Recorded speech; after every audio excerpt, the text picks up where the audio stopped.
Hello, hello everybody and welcome. Let's see if my volume is perfect. Am I sound up for that? Perfect. Alright. I hope everybody's having a wonderful day. There we go. I was like, why is my not popping up? Alright, so we are in a dad book. Welcome. You got dad. Who are we gonna talk to? Ryan has voted for Brian. Now I've done I know most of Joseph's stuff, and I think I finished the dating with him. I for sure finished Robert's stuff. And I think I finished Damien's stuff. So we're gonna try to go for these four today. We're gonna go for Brian first though. Hi, I'm Brian. I spend most of my days hanging out with my awesome daughter and thinking up new ways to grill things. If you like fishing, then we'll get along. On Friday nights, you are most likely to see just how slowly I can cook a piece of brisket. If you had one thing to take with you on a desert island, what would it be? My fishing pole. What are your turn-ons? Keen understanding of steak cuts. What did you want to be when you grow up? A fireman. What's your favorite movie genre? Romantic comedies. What's your ideal date? Deck building. What do you never leave home without? My portable fishing pole. And I spend a lot of time thinking about how my daughter is smarter than I am. I think what we're going to do is we're going to go through as many dates as possible, and then we are going to finish off with a final date. But we'll see who. Sorry, I'm just pulling one thing up real quick that I forgot to pull up first. There we go. There we go. Much better. Okay. But we're going to start with Brian. Be generous and kind to everyone.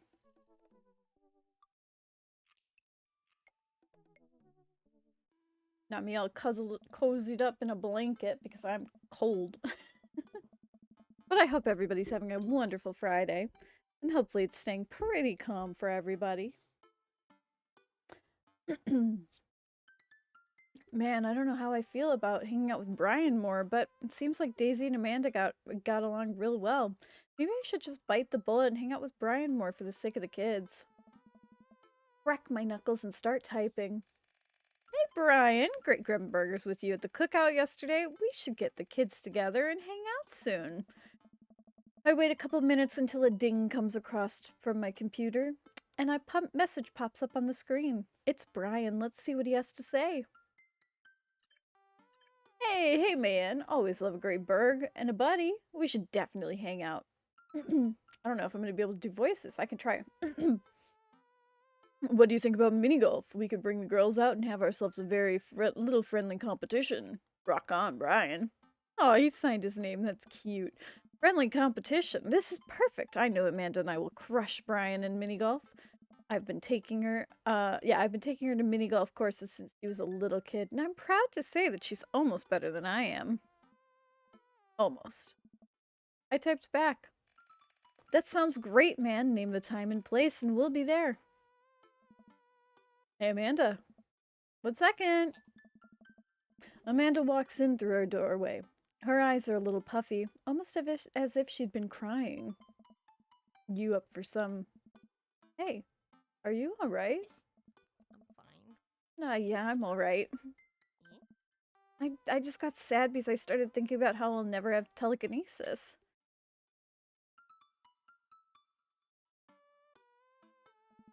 Is there something going on? Or even if you're just feeling sad, I'm here for you. I'll always be here for you. Thanks, Popsicle, but I'm serious.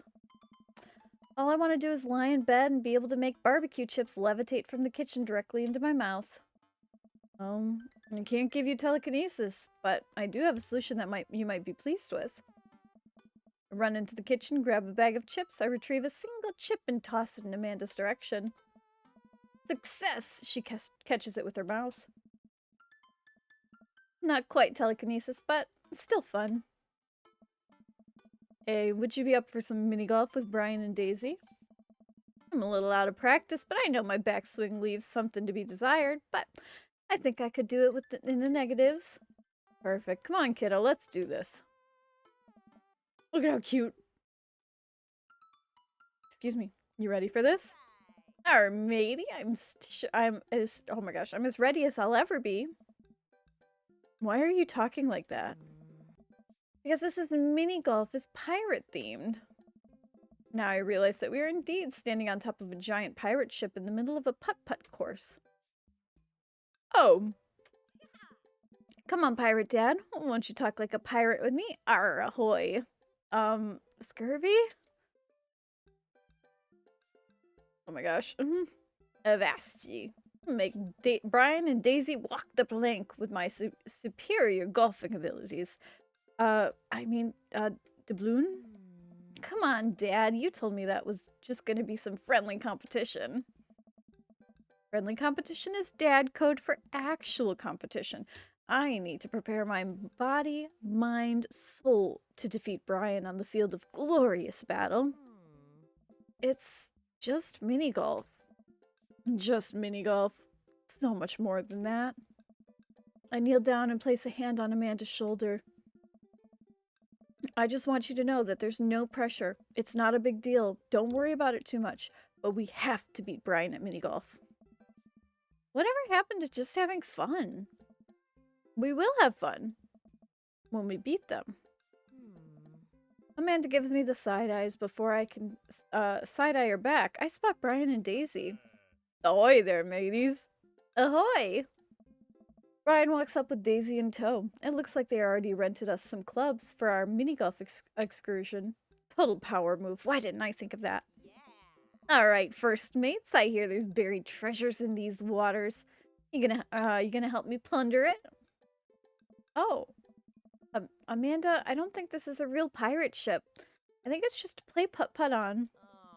Amanda gives Daisy the look. I mean, aye, Captain.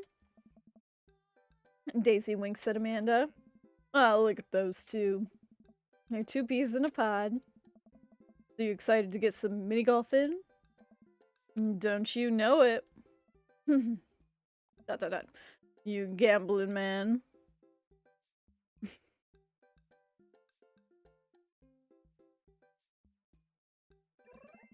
Yeah! I know when to hold them, and I know when to fold them. I know when to, shoot, that's pretty much all I know what to do. How about loser buys drinks tonight? Alright, but how about we make it a bit more interesting? I'm listening. A loser has to mow the winner's lawn this weekend. Well, my yard's pretty big. Are you prepared to take that on? I think you should be a little more concerned with how you're gonna maneuver around my hedges. Highly technical work, not for the faint of heart. Well, I don't think I need to worry about that. I'm very good at mini golf, you know. I don't think I'm gonna get my voices right today. I can't get my voice low enough to do Brian. Oh yeah. Hole in one every time. I just said it, it's what I just said is not a true thing, but it already came out of my mouth, so I have to stand by it. I'm looking forward to seeing that happen. Brian and I eye each other up and down. May the best dad win. Brian and I shake hands and lock eyes. It's about to go down. Golf! Oh, I forgot it's like this. Oh! Okay, okay. Oh my gosh.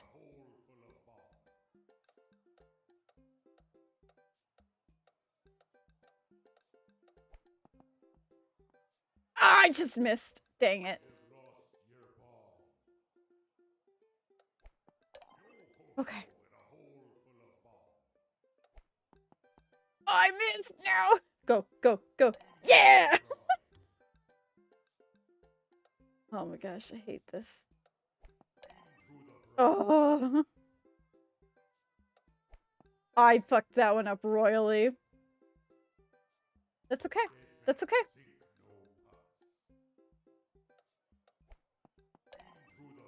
I've been getting better because of the Dead by Daylight. Oh, I got an S rank putting! Ooh, Dad, the solo from Kids. Fuck everything. I'm gonna get a quick drink. 1 second.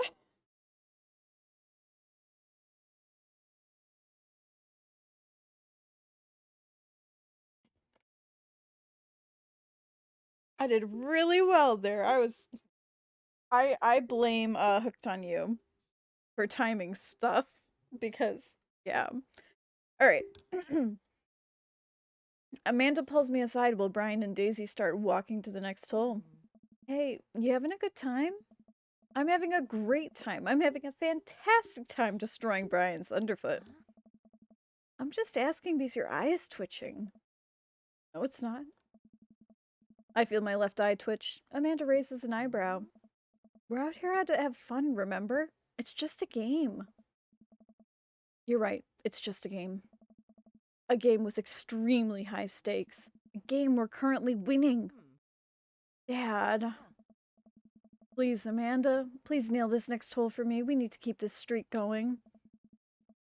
If it's really that important to you, sure. Amanda walks over and tees up for a particularly hard windmill hole. Gripping her club, she winds up and launches the ball into the parking lot. She looks me right in the eyes and does an exaggerated shrug. Oops. I disagree with her actions, but I appreciate her act of young defiance. She walks over and pats me on the back. That was for your own good. Love you, kiddo.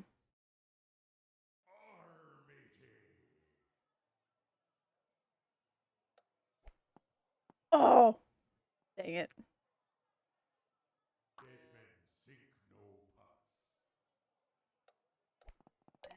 Yes! Beautiful. Okay.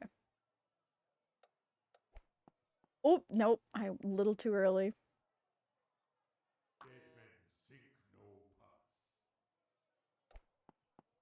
Oh no, I just missed it. No!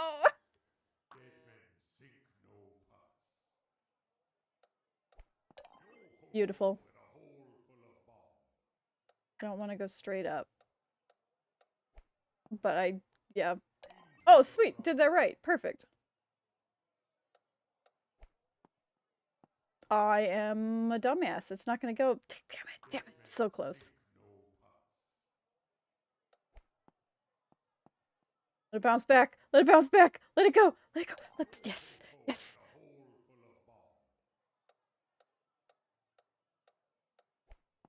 Damn it. B. Oh, got an S. Ooh. Get whatever job you want. Just make sure it has health insurance. Oh my gosh. I try to maintain an air of professionalism because there are children present. But confetti cannons are going off in my brain, and someone is placing a wreath around me, the inner me with the best dad embronzed on it. Man, that was some good shooting there, Phantom. I've bested you in the field of battle. Mini golf is no joke. Yee. Secret to mini golf is that you have to be really good at it. No, it's not. Alright, Daisy, did you have a good time? Yo ho ho, I did. We haven't even found the buried treasure yet. I think we would need to apply for a permit to dig around here. I can take Daisy home so we can get the city paperwork started for digging. You two enjoy your night. Sounds like a plan, Phantom. You cool with that? Sure. Just don't get yourself into too much trouble. Can do. I'll make sure we get into the perfectly reasonable amount of trouble. Amanda and Daisy skip away yelling about buried treasure. Bless that kid's tiny rebellious heart. Well, I guess he should have hit the bar now. We should hit the bar now. There's actually a tiki bar attached to this place. How about that? Sounds like a plan. Brian and I walk into the Freaky Tiki, a tchotchke island themed bar. Palm trees adorn the wall and several fake parrots are strewn about. Ukulele music plays softly in the background. Brian and I approach the bamboo bar. Guess I'm spending more time with Brian, which is a little more bearable since I won. Okay, I just keep getting my victory drink and get out of here. I think I already proved my superior dadness for the day. 2 pineapples of hospitality, please. Bartender whips us up 2 rum drinks inside a hollowed out pineapples. He sets them on fire and we have to blow them out before we can drink them. Usually I just like to, I don't know, drink my drinks? If you don't want yours, I'll take it. And miss out on our taste of victory? I don't think so. I take a sip of my pineapple of hospitality. Victory tastes fruity. Let's talk about our lawn maintenance. I'm very peculiar. No electric motors for me. I hand cut everything with scissors. I also only oh my gosh, why am I doing that voice? That's the wrong voice. I also only water the lawn with bottled sparkling water. I just ran out, so you're gonna have to import some. Italian is preferred, but I'll settle for Icelandic if that's all you have. It's sweet that you're willing to put all that work into taking care of your dead grass. What? My grass is perfectly healthy. It's okay, bud. I know just the way to trick to perk it up. I'll work my magic, and when I'm finished trimming your grass, it'll be the tiniest pair of scissors with the tiniest pair of scissors I own. Man, even when he's trying to be helpful, I feel personally attacked. While I sip most of my drink, I notice a TV in the corner. Hey, Extreme Makeover Deck Edition is on. Oh, I love this show. It always made me want my own deck. Ugh, I hate this show. Why? So clearly fake. Well, yeah, it's a reality TV. I care. I'm a general contractor. I work with decks all the time. There's no way they're renovating those decks in a matter of 2 days. It's impossible. That's a 2-week job minimum. So you want them to cover these 3 weeks extensively in every episode? Can't be that interesting to watch a bunch of dudes slave over a deck for that long. Nobody would watch it. I don't like any of those home improvement shows. I want to watch stuff that's real. Like long haul paranormal ice road ghost truckers? I have terrible news for you, Phantom. No. No, not them too. That's the awful truth. Not the ghosts, though. Those are real. Trucks just don't have an emergency escape button. I've been lied to for so long. We both chuckle and sip on our pineapples. So wait, you're a general contractor? Sure am. I actually helped plan the cul-de-sac we live in. Wow, nice work. Yeah, kinda took after the footsteps of my own man. He was a general contractor too? The best. He practically built half of this town with his bare hands. It's weird how you spend your whole life trying to not become your father, and then you wake up one day and then you are. But I get to work with my hands, and it pays me more than enough to take care of my daughter. Absolute dream job. For me, at least. That's really impressive. Building stuff that's always been my weak point as a dad. I've been okay with that until now. Now I must defeat him. I do have a patio furniture that I haven't put together, still sitting in the garage. Okay. Maybe I should cool it with the dad competition. Gotta keep it light.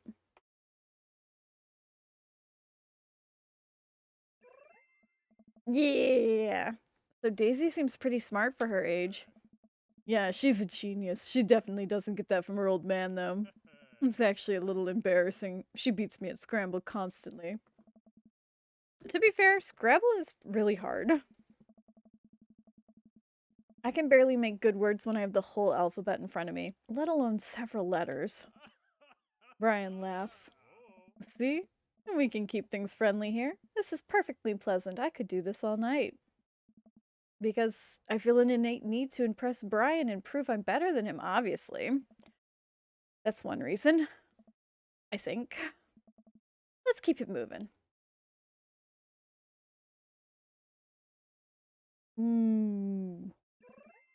Yeah, your beard is nice. Looks really healthy. Thanks, I grew it myself. Hey, you're not allowed to dad joke another dad. Is this how our daughters feel all the time? I'm upset. Hey, upset, I'm dad. No. I mean, you walked right into that one. That's dad joke 101. Listen, buddy, I took dad joke 101 years ago. I'm in the 400 level classes and well on my way to a degree in fart humor. Wow, Amanda must be so proud. She's not. I look around the room and take in all the Kachki decor. looking for something else to comment on. There's a gigantic fish hanging above Brian, and I gesture to it. Cool fish. It's definitely fake. What? Really? Everything in here is fake. The palm trees over there are ficus plastic coconuts ficus with plastic coconuts glued to it. I look over, he's right. But I almost caught something like something like that fish once. Mine was bigger though. Of course it was. Oh really? Yep, I went on a trip to Hawaii maybe a decade ago. We were out on the sea for 3 days, catching fish and drinking beer. You know, guy stuff. We had a hot plate on the boat so we could sear the fish right up when we caught it. Throw a bit of salt and lemon on there. Oh man, that's some of the best food I've ever had. That actually sounds amazing. Well, it was the last day. Everyone had gone to bed already, but I was out there watching the stars. Had my line out too. Then all of a sudden, it just starts running. So I jump on the reel before it gets ripped off the rod, rack, and start fighting with the damn thing. I'm out there for maybe an hour. Can't call for my shipmates. It's just man against nature. Finally, I'm starting to tucker the guy out. I get him up to the surface and caught sight of him. The biggest marlin I ever seen. Hemingway-esque. I get him into the boat single-handedly. But you know what happens next? What happens next? Damn thing smacks me in the face with his tail, knocks me out, and I wake up in the morning on the deck. Fish gone. Never felt dumber. Got away. I think there's another version of me that would have spent the rest of my life trying to catch the Captain Abba styles. I'm sure Daisy would have been supportive. Oh man, fishing's the life. Haven't gone enough lately. You go fishing? Actually, I have a confession to make. Wait, what am I doing? Why am I having an inexplicable urge to be vulnerable with him? I can't tell him that I'm terrible at fishing. I lean in close. No.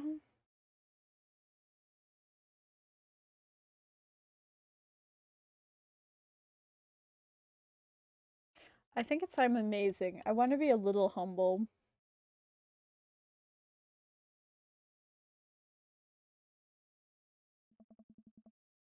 Aw, that's not what I said. I'm simply the best out there. Alright, since you're a pro, I'm taking you fishing. Do you want to go fishing? Wait, don't answer that. Yes, you do. We're going fishing. Oh no, I don't know. Come on, it'll be a blast. I know a perfect little fishing spot. I'll bring up some beers, we can just sit back and relax and reel in some trout. Bring the kids with us. Come on, you know you want to. I sigh, I've been cornered. Yeah, okay. Brian gives me an exuberant high five. Yes, maybe we'll see who can catch the most fish. So I'll get to mowing your lawn, my own lawn. You can try to beat me. They don't call me Phantom good at catching fish figment for nothing. I'm spinning a web of lies that I fear will one day consume me. Sounds like it'll be a scrap. Brian and I finish our drinks and we head outside. Until next time.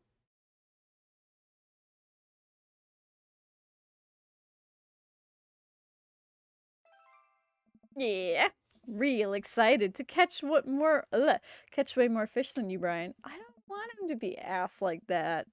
Brian extends his hand and gives me a friendly but firm handshake. I see that competitive fire in his eyes. It's gonna be a whole thing, isn't it?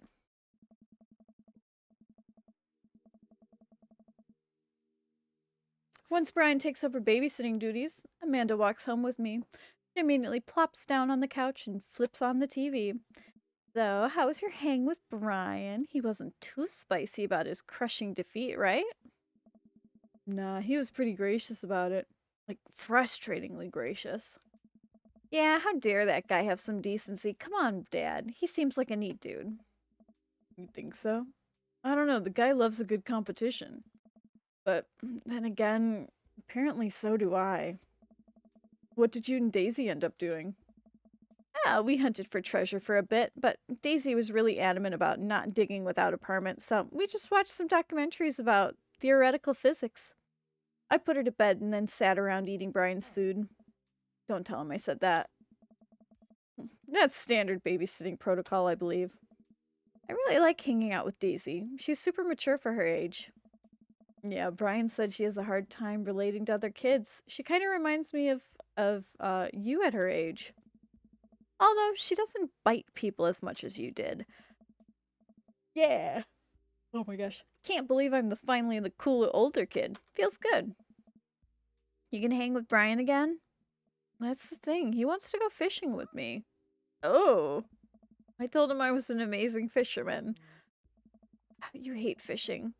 I know. I kind of panicked. I'm sure they'll be fine. All you have to do is wake up at the crack of dawn and sit silently in a boat for an hour on a lake for hours on end with no promise of tangible reward. Your only companion being the fear and doubt you harbor deep within your heart. Fishing's fun.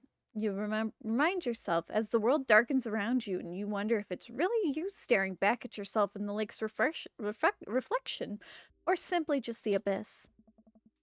Yeah, laugh it up, Amanda. You're coming with us. It is my constitutional right to outright refuse this order. Daisy's coming too. Well, I bet you could convince Brian to bring his dog. Fine, sold, I'm in. Alright, I'm bushed. I'm gonna call it a night. Don't stay up too late, okay? You got it, Pops.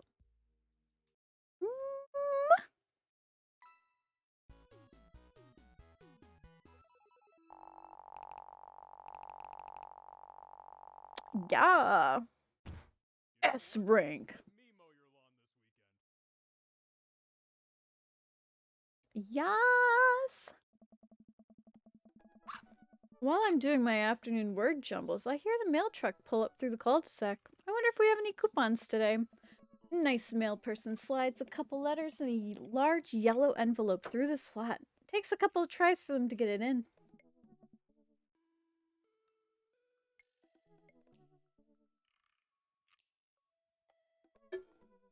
Hey, my coupons! Oh my gosh. My water bottle is so loud today. Take a closer look at the large yellow envelope. I lightly knock on Amanda's door. She probably has headphones in. Amanda. She yells through the door. What? I have something for you.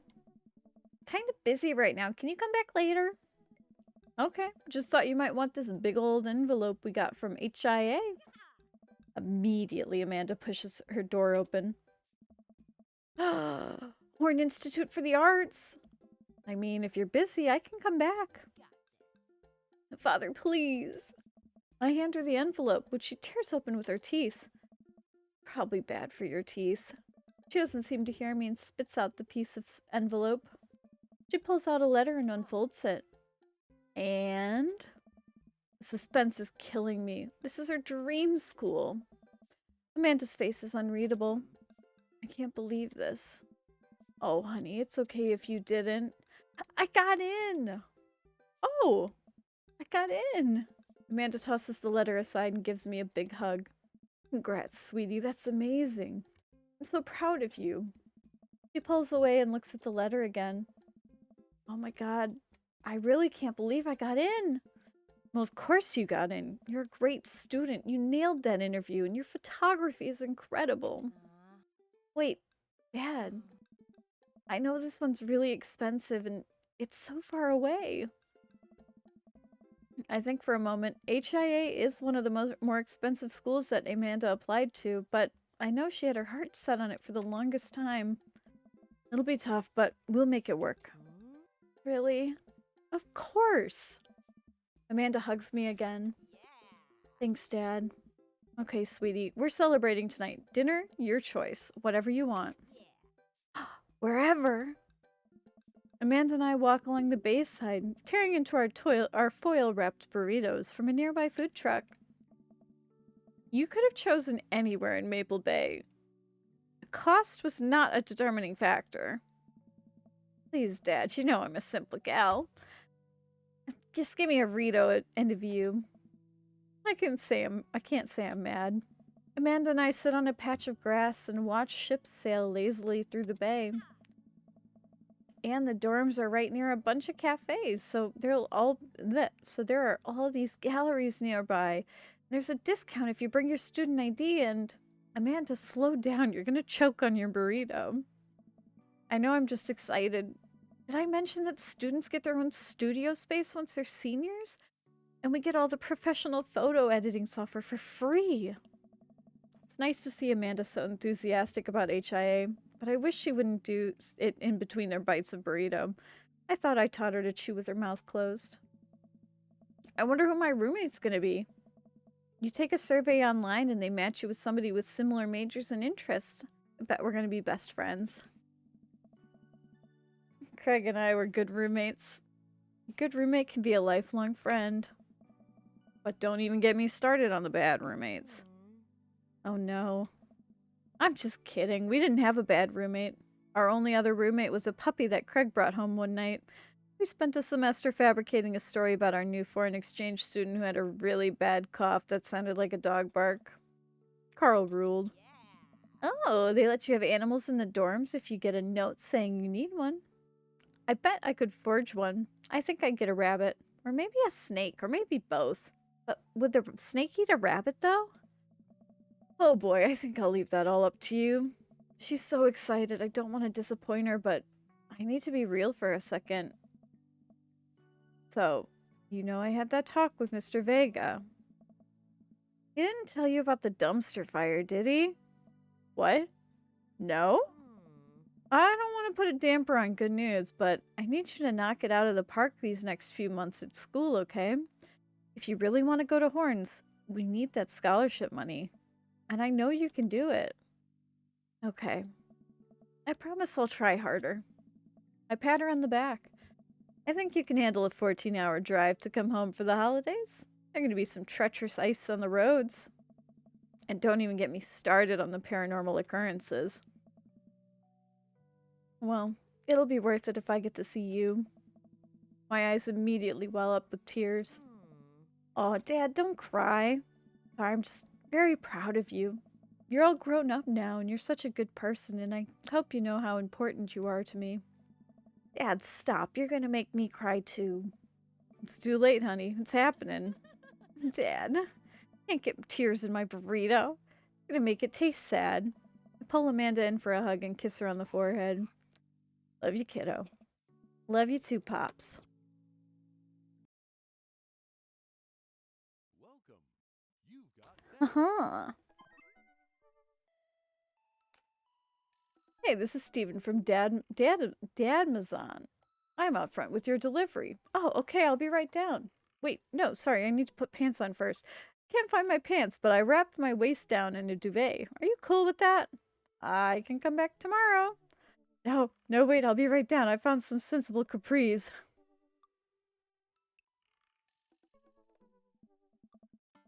Ooh, I got a package. I wonder what it is. Ooh, I bet it's that package of socks I ordered. I open the box. I open up the box and start pulling on the packaged peanuts out. Man, these socks reek. Okay, that's definitely not socks. It's butterflies?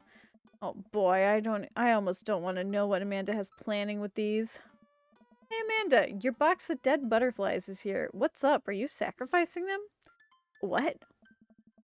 You ordered butterflies? You can order dead butterflies online? Wait, so these aren't yours? No, but I'm definitely gonna order some right now. Okay, love you. Look at the box again. Oh, this is addressed to Damien's house. We're gonna go bring it over to him. I should take it over to him. Look at how cool. Jog over to Damien's house with the box. I pulled back his door knocker, but suddenly the door bursts open. Mr. Figment, to what do I owe the pleasure?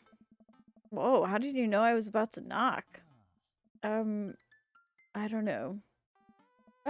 Okay, anyways. I think this got delivered to my house by mistake. Look at him happy! I hand him the box and his face lights up. Oh, what a wonderful surprise. I was just about to send a strongly worded message to the courier system about this. Many thanks. Not to pry, but what are you gonna do with those butterflies? Would you like to see? Alarm bells ring in my head. This is how you die, Phantom Figment. Sure. Damien leads me into his study, where he's set up some sort of workstation. Above his desk is a wall of pinned butterflies, moths, and beetles. Oh, wow, that's really something, Damien. I'm quite proud of my little collection. You do all of this yourself? Of course, I find it rather relaxing. How do you... It's simple. Here, let me show you. And these aren't really quite... these aren't quite ready yet. Really, oh my gosh. They need to be rehydrated overnight so they're easier to work with. I have some over here that are ready to pin. Damien takes a seat at his desk while I hover behind him. He picks up a little triangular paper package and snips off the edge. He pulls out an all-black butterfly and shows it to me. I'm rather excited about this one. A turquoise swallowtail. He gently opens the wings, spreads the butterfly out on the table. The back of the wings are gorgeous, iridescent green color. Oh, and the pigment on this one is so nice too. Anyways, pinning a butterfly is actually very simple. Requires a delicate touch. First, I'll put the pin through the thorax. Damien slides the pin through the butterfly and places the butterfly on a piece of styrofoam. He carefully arranges the antennae with forceps and begins placing paper and more pins all around it. He does this effortlessly, that it's so almost hypnotic. I have a frame here, and I think this one will look quite pretty in it. But I'll need to let it sit a couple days until it's ready. And then what? I remove all the pins and I put it on display with the others. I take a closer look at Damien's collection. One with bright blue wings keeps drawing my eye. That one's so pretty. Damien takes it off the wall. Ah, yes, that's a blue morpho, one of my favorites too. Ah! He hands the small frame to me. Here, I think this would look lovely in your home.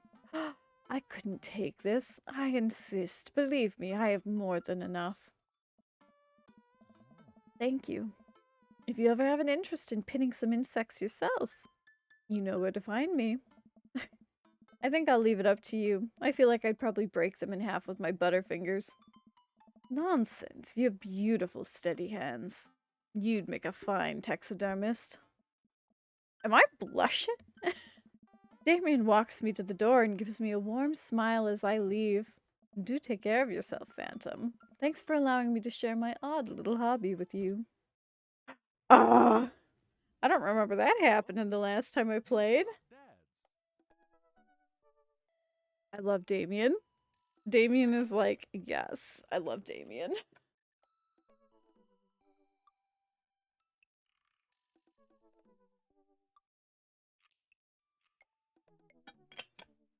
Alright.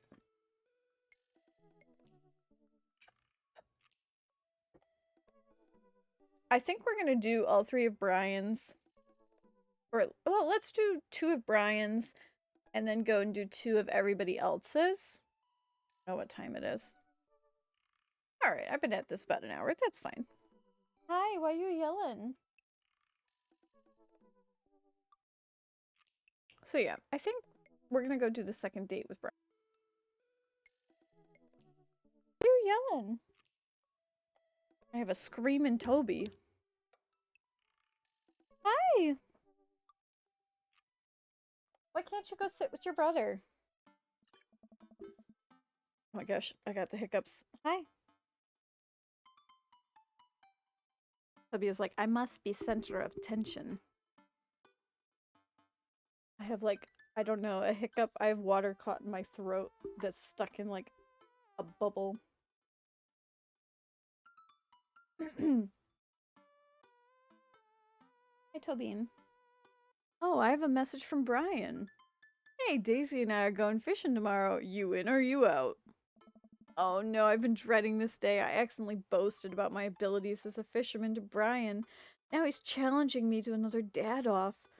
I've been doing my fishing research online and I'm nowhere close to being an expert. Still though, I have to accept. I type back to Brian. Whoop. Sounds great, man. Super excited to catch all those fish and my lawn could use another good mowing. That'll show him.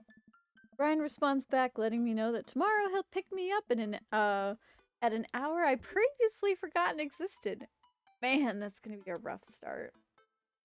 Amanda comes into the room from the kitchen. Eating a cheese stick. Oh my gosh. Hi. Eating a cheese stick by biting it off piece by piece like some kind of a monster. I didn't raise you like that. What? It's called string cheese, not chompy cheese for a reason, Amanda. You just call me in here to criticize my my controversial string cheese eating technique or what? No, Amanda, we have to go fishing tomorrow. Oop. Well, you have to go fishing tomorrow. I get to play with Brian's dog.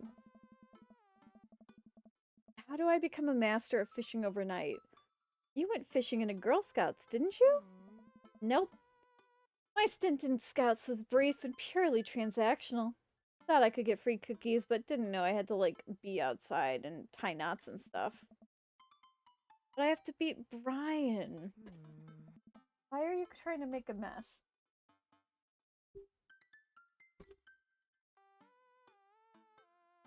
Dad, let me tell you a story. You remember last summer how I applied for a job at that coffee shop across town? Give me a refresher? During the interview, they asked me if I knew how to work an espresso machine. I really wanted the job, so I lied and said yes. On the first morning, there was a line out the door, and within half an hour, I severely burned my hand and they told me to go home and never come back. I still have a scar from that. Of course, I remember. What does that have to do with fishing?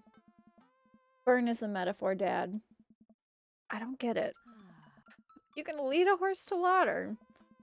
What do horses have to do with fishing? It burns.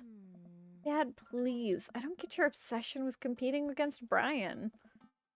You wouldn't understand. It's a dad thing. Please try to explain it to me. Okay, Brian's just...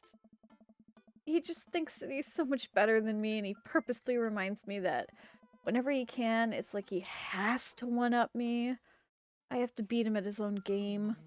Is that what you're thinking is happening here? Oh, Amanda. Okay, I know that's what's happening here.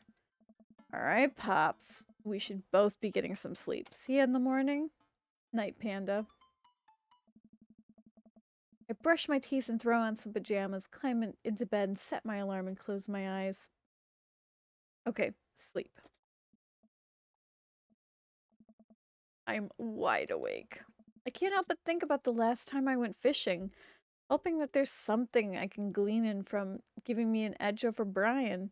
I was about 9 years old. My dad woke me up in the morning and told me to get dressed and meet him downstairs. It was still dark out. I had no idea what was going on, but before I knew it, we were both alone in a freezing cold lake. I had to sit there for hours while it got hot and muggy, the air thick with bugs. I picked up mosquito bites while my dad sat in stony silence, fishing pole in one hand and beer in the other. We didn't catch anything. On the long drive home, my father bought me a pack of cigarettes and didn't say a thing. That didn't help. I think I have some repressed sadness about my father. I'll deal with that later.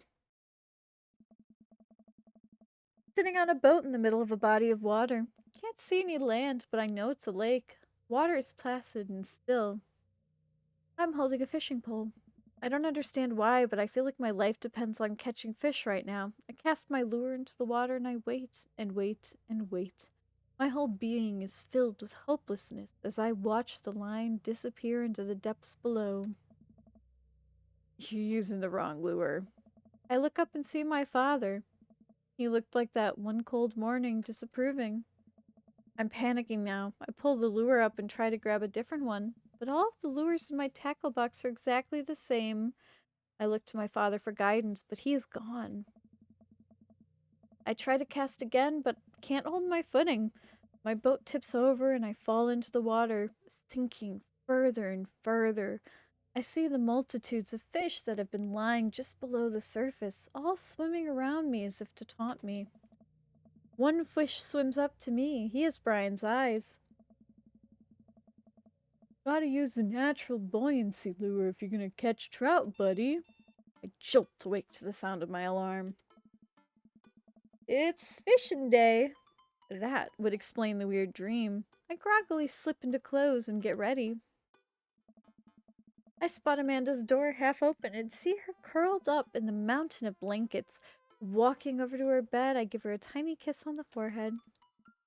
Fishing day, kiddo. You ready? Oh, no. Well, you're gonna get up.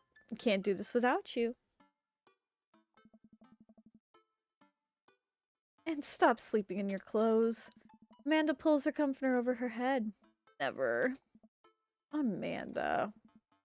I'll get up in a minute. Alright, Brian should be here in 20, so you better not just go back to sleep. Amanda sticks her hand through the blanket and waves me away.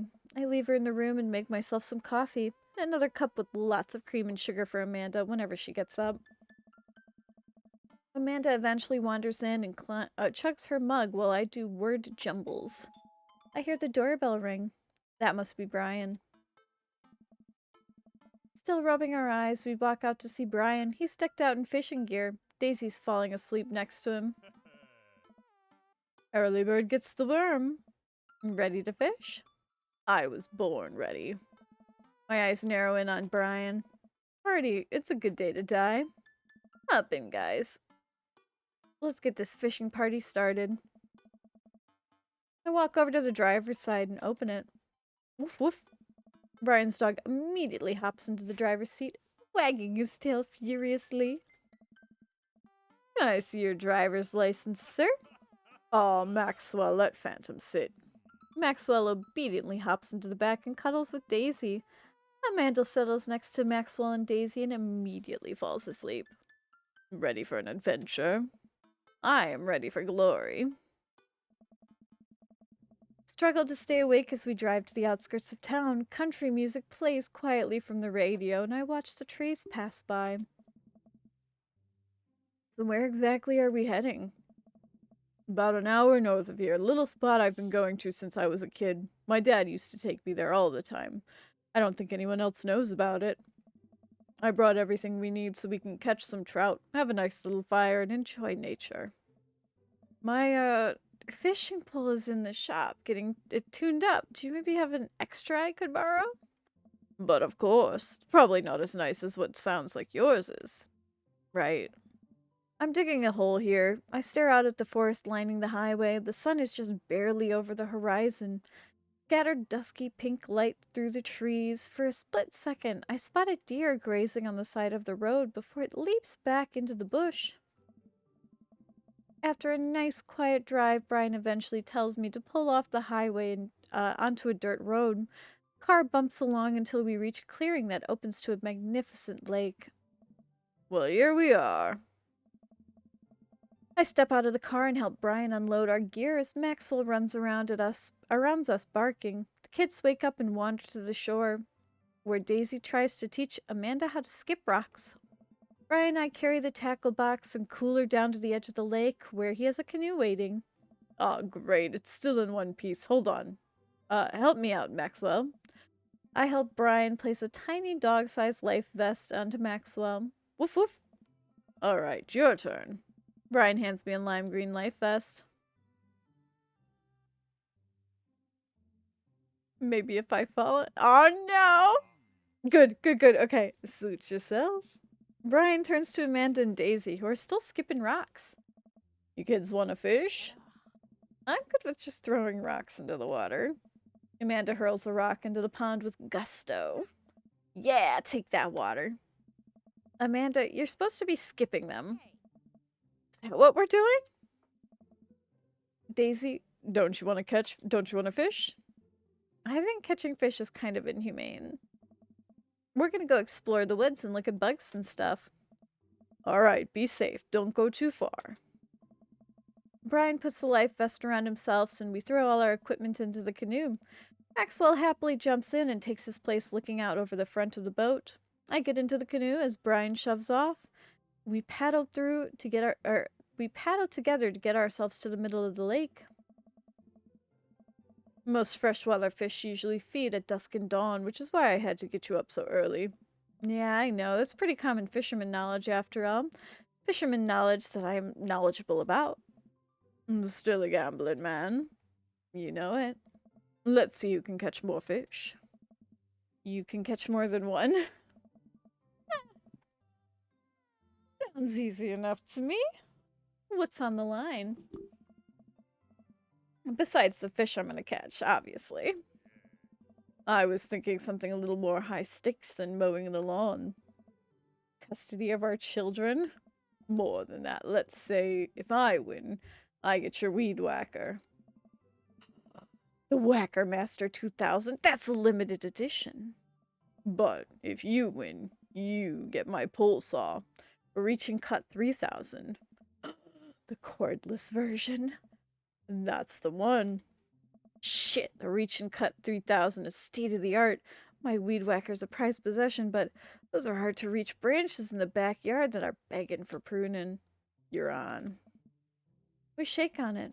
I suddenly remember that I don't know how to fish. My foolish fatherly pride will one day be my undoing. I watch as Brian ties the lure and does the stuff I can't quite follow with his fishing pole. He casts it out into the lake. Oh boy, now I have to do that. I stare down at the tackle box and the pole in my hand. Stretch before physical activity.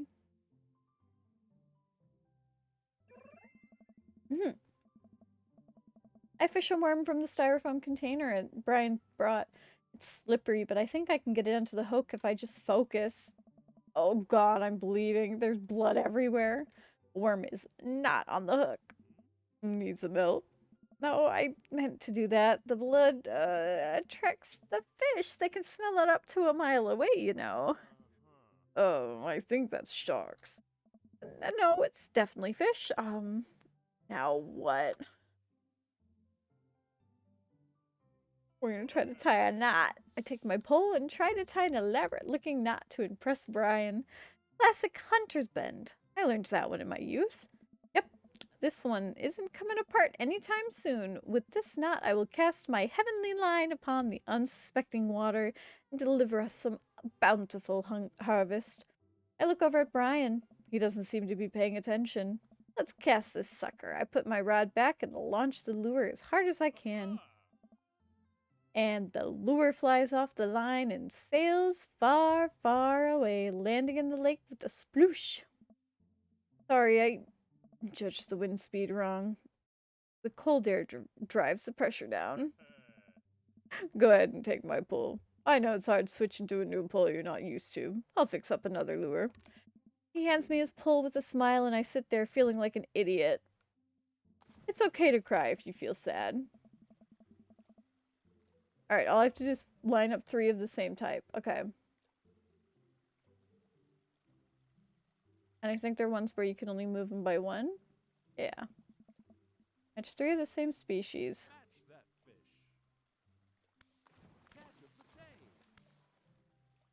Oh, fuck me.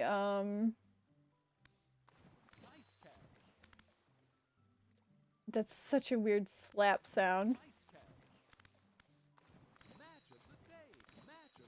Heck yeah! Heck yeah!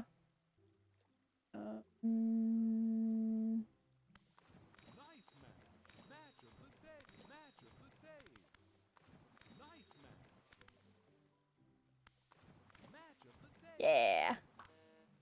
What? That's- oh, fuck! No, I don't want you.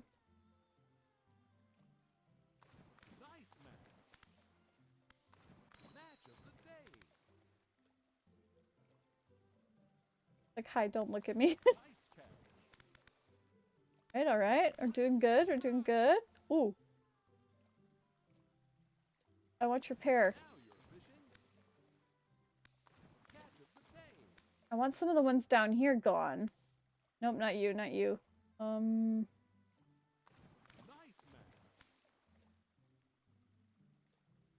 What do I got? What do I got? What do I got?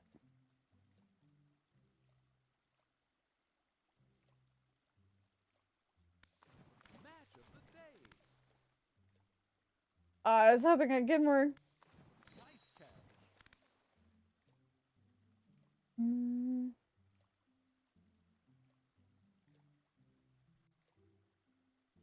What else have you?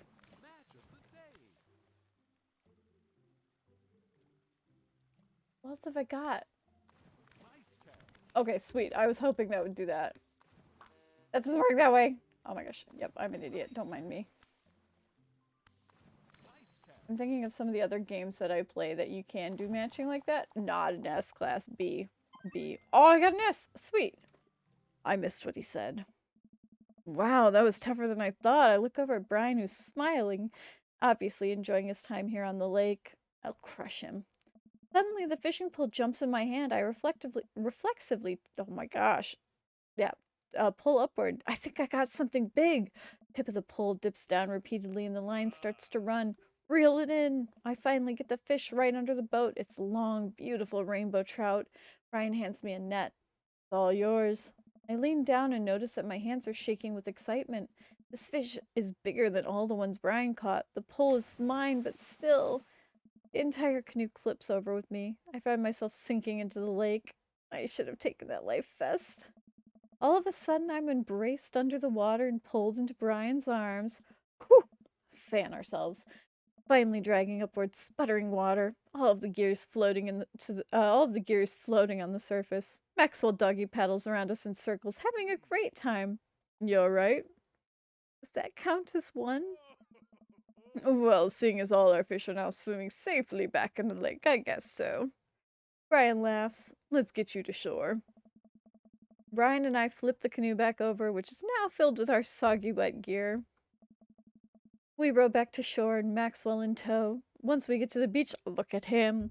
Maxwell darts off into the woods. Brian takes off his shirt. Dots of little lake water glisten in the sun against his strong back. Man, all that general contracting must have built this guy like an ox. I hope he doesn't notice me staring. I'm gonna get a fire going so we can dry off. Wanna hand me yours? Yes? Okay. I reluctantly take off my own shirt and toss it to Brian. I suddenly wish I'd done more sit-ups in my life, or any sit-ups at all, really. Another thing you've bested me in, you stupid sexy Brian. You might as well fry that shirt up. Seems like it's the only lunch we have. The day's young. We can still fish from shore. Once Brian gets the fire going, I sit and try to dry off my pants. Brian sets a couple lures on the water's edge. I'm probably gonna have to put a kibosh on the competition for now. Until another day. My stomach growls. You hungry? Oh, I'm fine. Brian reaches into his cargo shorts and pulls out a few granola bars. I have a small child. I'm flushed with snacks. Brian joins me by the fire and I accept the cargo shorts granola. And now, back to waiting. Where did the girls go off to? Shouldn't they be back by now? I wouldn't worry about it too much. They're a couple of smart kids. That's what I'm worried about. They're too smart. They're probably establishing a small rural government at this point and installed themselves as leaders. I take a look around and the sun crests the tree line, casting the entire lake in a warm golden glow. The forest seems to be coming alive now. Birds chirp in the distance. Wow, nature's beautiful. A mosquito bites me. I slack my neck and curse. Nature sucks. Here you go, bud. Brian hands me a bottle of bug spray. I begrudgingly take it and douse myself. Ugh, I always hated how this stuff smells. Really? I've always kind of liked it. Reminds me of being outside. Maybe you and I have different sentiments for outside. Maxwell comes bounding up to us, huge stick in his mouth. He drops it at my feet and looks at me expectantly. Oh my gosh. Yes! I hurl the stick as hard as I can towards the tree line. Maxwell bolts after it, running as fast as his stubby legs can carry him. Which, coincidentally, is not very fast. It's very cute, though. Nice throw, Phantom. I turn around so he can't see me blush. Maxwell brings the stick back to me, clearly proud of himself. Good boy, Maxwell. You're really a good speedy boy. You're the world champ of fetch. It's time for pets. What's the plan? Rub the belly. He wiggles on the grass, clearly loving it. I feel like a bit, yeah, I feel like a bit of a third wheel here. Where's my belly rubs? Huh. Yes. So flustered that I can barely say anything. I just focus on petting Maxwell and hope Brian doesn't notice how much I'm sweating. While I'm playing with Maxwell, fish begin routinely pulling on Brian's lures. I watch Brian effortlessly fillet the fish, squeezing a bit of lemon on them and frying them in a cast iron pan. Before we know it, we have a feast fit for a couple of shirtless dudes. Amanda and Daisy emerge from the woods looking totally unscathed. Whoa, Dad Bod Patrol. I'm gonna have an issue with you both. Issue both a citation and demand you both put your shirts on. There are children present. Brian tosses me. Oh my goodness. Excuse me. My now dry shirt. I put it on over my head, thankful that I will no longer be distracted by Brian and his Bex. Where have you guys been? Studying entomology. What? We were playing with bugs. I expected you guys to be more covered in, like, mud and stuff. Daisy looks offended. What do you take me for, a child? Amanda puts a hand on Daisy's shoulder. Right. She's so cute. We take a seat around the fire and Brian serves us generous piles of fish and paper plates.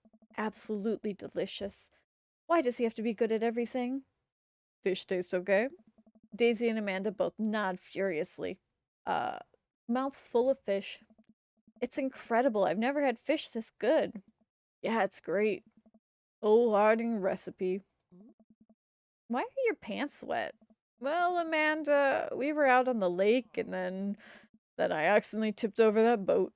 Don't worry. All of the gear floated to the surface, so we didn't lose anything. Right, Phantom? Yeah, that's exactly what happened. Can't believe he covered for me. Gosh, he even out humbles me. He's trying to beat me at everything, including my world-famous sense of humility.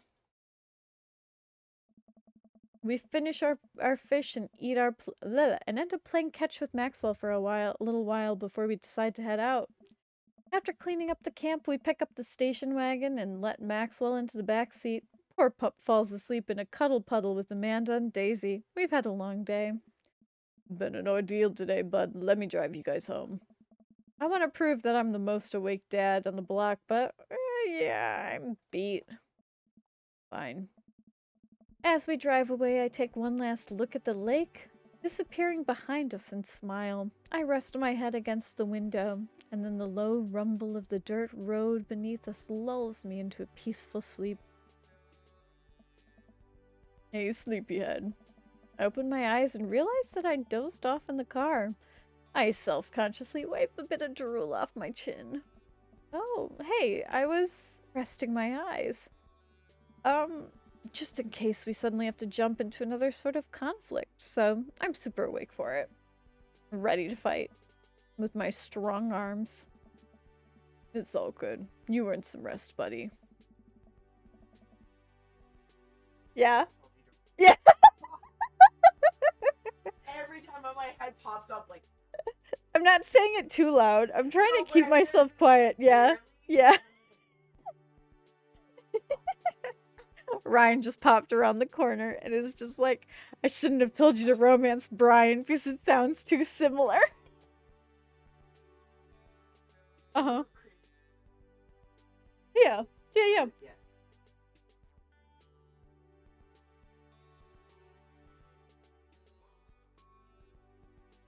Ooh. That'll be interesting. Yeah.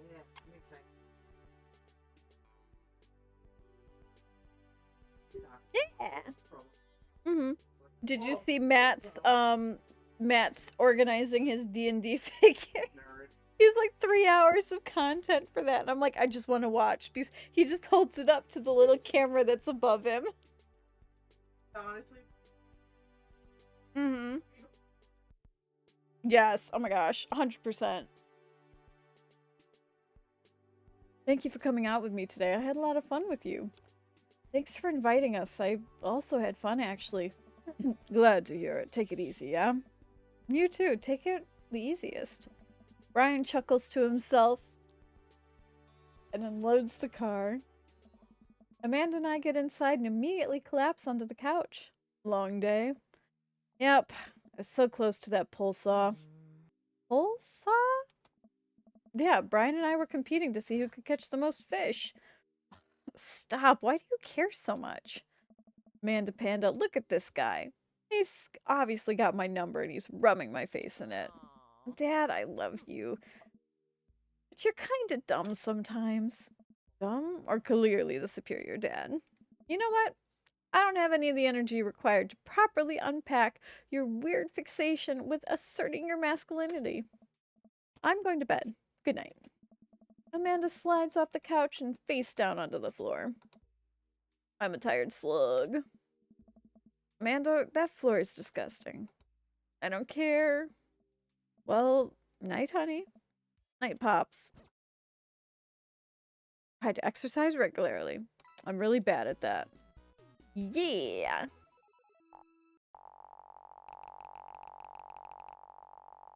That seems like so few points. Dad points to daddy points. I got rank S though. Very proud of that. Are we ready? It's been a long day. I'm about ready to pack it in. After a few bites of ice cream from the freezer, I turn off all the lights and walk down the hall to my room. I wonder if Amanda's still awake. That kid needs some sleep. As I pass her room, I can hear a faint sound, but I can't make out what it is. I get a little closer. Is she crying? I knock gently on the door. Hey, Amanda. Crying immediately stops. Not right now. Her voice sounds strange. She sniffles. I need to make sure she's okay. I open the door. In the dark, I see Amanda's outline in the middle of her bed, knees hugged up against her body. Everything okay? I don't want to talk about it. Something happened? No, nothing's happened. Go away. Amanda, get out. Okay, okay. Quickly leave her door and shut the door behind me. Once the door closes, I hear her crying again.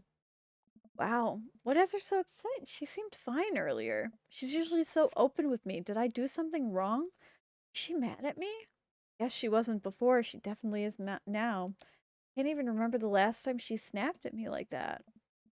I have a hard time falling asleep, but when I finally do, I'm still thinking about Amanda. After a long night of very little sleep, I roll out of bed and make myself a pot of coffee. Amanda should be at school soon. Maybe she'll be willing to talk about whatever is bothering her. About 10 minutes before she's supposed to leave, she comes out of her room and makes a beeline for the freezer. Morning, Amanda. Morning. She drops a frozen waffle in the toaster and slams the freezer door. She won't look at me. Yikes. So, anything big going on at school today? No. Okay. Do you need a ride to school? No. Want some coffee? Amanda pulls the toaster level up and takes her still freezer burned waffle out before it's finished cooking. I have to go. Amanda picks up her bag and storms out. Oh, okay. I haven't seen her act like this in a long time. Usually short-lived, but it always hurts. Hopefully this blows over and things will be back to normal soon. I sit in the kitchen table and look at the picture of Amanda and I hanging on the wall. I'm teaching her how to ride a bike. Her face is a mixture of excitement and pure, unadulterated fear. I remember how determined she was. Every time she would fall off and scrape her knee, she would get up and try again. Finally, I had to stop her because she was bleeding everywhere. Then she started to cry because she didn't think she needed bandages and wanted to keep trying. As I put the bike away, she stood in the middle of the street and screamed. Then I took her for ice cream and it was like nothing had happened. After giving it a bit of thought, I decided that if I force her to talk about it, I'm only going to be making things worse. But I have an idea. I rummage around for ingredients. I hear Amanda walk in the door. Instead of heading for the kitchen like she normally does, she makes a beeline for her room. She's clearly trying to avoid me. Hey, Pumpkin. What? Can you come here for a sec? There's a moment of silence. Yeah. I wanted to say sorry about last night. I'm just worried about you, kiddo. I get scared when I know there's something wrong. I'm even more scared when I feel like I can't do anything about it. Dad, it's so just whatever it is. And you don't have to tell me it if you don't want to, but whatever it is, just know that you have your dad in your corner who wants you to be happy. Honey, you know I'm bad with words, so I was hoping I could speak a language we both understand. I pull a cake out of the refrigerator and place it on the table, hoping the frosting had set by now. Ta-da! Dad. Aww. It took me a really long time because I ran out of red frosting somewhere around sad and had to start over. It's beautiful. Strawberry. Amanda gives me a big old hug. I grab some plates and fork and serve us some delicious cake. So, that's really stupid. What is? Whole thing. I know I've been really weird lately and there's just I don't even know how to explain it. I feel like it might be just might have to make you a chart. I'm listening. Do you want me to take notes? Guess I should start from the top. So you know how Emma R is going to that fancy art school in California, right? Emma R. Yeah, you got it. Proud of you. Anyways, ever since she got that acceptance letter, I've been feeling like she's drifting away, you know? She's been spending a lot more time with Grace and Emma P, and I just thought it was all in my head for a while, but then I found out that from Rosa M that both of the Emmas, Grace, Noelle all had a party at Mackenzie's F's on the same night. They all told me they were busy studying for a Calc AB final. Yikes. So, another important piece of information is this is embarrassing. I have a crush on Noah. And that's the thing. What? Whoa, I had no idea. Definitely didn't know that. Okay. You are a bad liar. So are you. I learned from the worst. Anyways, so the only person I've told this crush was with Emma R, and she promised not to tell anyone. So I didn't confront them about the party thing because I didn't want to start drama, so I just kept quiet and keep going about my business. Amanda sighs. And then one day I invite everyone to go get nachos at the mall, and after not texting me back for like 2 hours, even though none of them ever put their phones down for more than 60 seconds, they all say they were busy, like simultaneously. So I tell them, never mind, I'll just eat nachos at home, right? But we were out of chips and I really wanted nachos. Totally understandable. I go to the mall anyways. I get to the food court, and who do I see there? Grace, Emma P, Emma R, and Noah, all hanging out together and eating nachos without me. What? Gets better. I'm standing by the escalators watching them, and I realize that Noah has his arm around Emma R, which is kind of weird, right? But then they kiss. No. Yeah, I know. So I storm over there and I'm like, hey. And Grace drops nachos on her shirt because of course she does. And Emma R just like glares at me. Grace, Grace, nothing's coming up. I don't know who that is. Grace is the gossipy one? I know. Grace is someone nobody really likes. Or I guess that's me now. But anyways, nobody will say anything, and I'm just like, you guys suck, which I realize is not the most elegant way of saying that, but I was very angry and really embarrassed, and I wanted to get out of there. So I left, without nachos, might I add, which only further contributed to the shitty day, and immediately drafted a super long text to the group chat, asking them why they've been so weird. And I wrote another one to Emma R, asking how long the Noah thing had been going on, and I'm sorry, this is still following. Oh, okay. I get a load of this. Emma R says, you know, just let me read it to you. Amanda pulls out her phone and reads word for word in a arduously long string of text messages. Can you believe that? I care so much about Amanda's social life and mental well-being, but oh man, do I not understand what she's talking about. It's all beyond me, and I'm at the hardest of my support. They were dating in secret for like months. So I told her that she's being a really terrible friend, and then she's like, well, if you think I'm so terrible, then stop being my friend. And I was like, okay. And then she left me on red. And then, wait, left you on red? What's that? Like, she saw my message and didn't reply. I know because there's a read receipt. I don't know what a read receipt is, but I'm gonna nod and pretend like I understand. Gotcha. So, while this was all happening, I'm talking with Emma P about how mad I am because she at least is kind of reasonable. I'm venting to her about how pissed I am at everybody and stuff, and then out of nowhere, Noah texts me and is like, how could you say that about me? And I was like, say what about me? He tells me that Emma P sent screenshots of everything I told her to the group chat that I had just gotten kicked out of. Alright, I think you lost me at screenshots, but definitely sounds bad. So much more, but honestly, it's all really stupid teenager stuff. Bottom line is that everyone dropped me. Like, half my grade hates me, and now I have no friends. Amanda, I'm so sorry. I almost expected it from everyone else, but MR's been there since Dad died. I can't believe she just stabbed me in the back like that.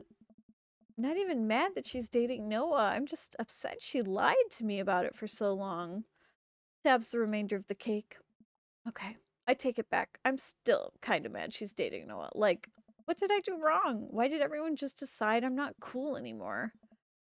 Why wasn't I enough? I don't understand. But as mad as I am at everybody, like, I miss him, Dad. She looks dejected. I almost can't take it. What could I possibly do to help? Anyways, that's it. The whole sordid tale. Thanks for listening. Tune in next week for more hot gossip. Wow. I know, it's pretty dumb. No, it's a stupid thing to be upset over. Amanda, your feelings are real. Don't ever be mad at yourself for having feelings. Yes. Unless you've secretly been a robot who's been approximating human feelings the whole time. Dad, if I was a robot, I would have transformed into a monster truck a long time ago. But seriously, I know you probably don't want advice, but I feel like it's my duty as a dad to bestow upon you a few nuggets of fatherly wisdom. When you get older, you start to realize the sort of people you want to associate yourself with. Do you really want to surround yourself with people who would do something like that to their friends?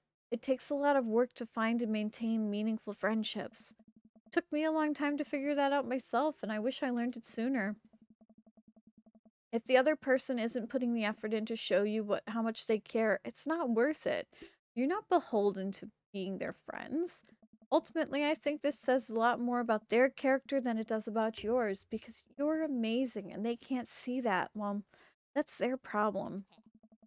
I'll keep that in mind. You look down at the table. Did we just eat this whole cake? Yes, we did just eat that whole cake. Oh, good talk. Amanda gets up and goes to her room. Before she closes her door, she turns around. Hey, Pops. Yeah, thank you. You're always welcome. Love you, Amanda. Too, Dad. Love you too, Dad. Yes. Don't skip the corners. Welcome. You've got All right, guests. we've been going for a bit. Ooh, group text. Hey, are you up to anything tonight? Hugh and I were planning on going to an art walk downtown, and we were wondering if you would care to accompany us. I would normally write a letter longhand, but I'd run out of distressed parchment paper. Oh, I can see Damien and Hugo's chat. Am I a hacker? Don't even have a hacker alias. Feds are gonna bust down my door any minute. Gotta destroy this computer. Phantom, this is a group chat. Oh, thank God. Do either of you guys know how to destroy a computer? You can run darts, boot and nuke from the startup flash drive, but once you've done that, it's best to physically destroy the platter altogether. The Victorians are well versed in informational security. Phantom, do you want to go see art or not? Yeah, we're gonna go see that art. Quirky lab assistant from NCIS reminds me of you. Oh, my heart. Okay. I totally missed what that said. They picked me up for the art studios, basically what I know. I don't see Damien or no, they asked me to meet there. I don't see Damien or Hugo anywhere. I feel just a little uncomfortable standing among all these, oh my gosh, fancy artsy partsy people. Okay. Phantom? I turn around. It's Colt Dad. It's Joseph. Joseph, what are you doing here? Joseph scoffs at me. What am I doing here? How could you ask me that? I'm obviously a huge art, appreciator, appreciatist. Okay, fine. Damien invited me to the art walk thing. I'm guessing he invited you too? Yep. Admittedly, a little out of my depths here. Oh, thank God, I thought I was going to be the odd one out. You allowed to say that? Say what? You know, thank God? Yes, I actually get double points when I say it since I am a minister. Points get you into heaven. That's how it works. Anyways, where are the guys? Look around to spot Hugo and Damien. who seem to have just arrived at the gallery. Good eye, good eye, good eve, good eve, good eve. Evening, friends. Oh. Who's ready for some art?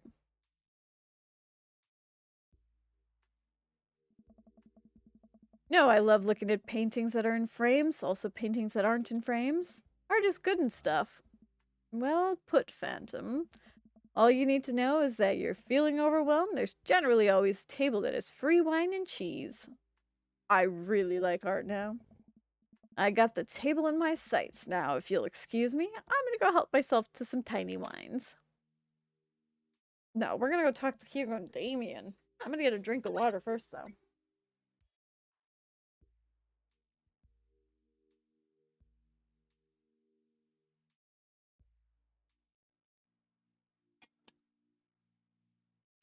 What's this first place? This particular artist specializes in landscape paintings of various locales within the American Northeast. I look at the art. It's rad art.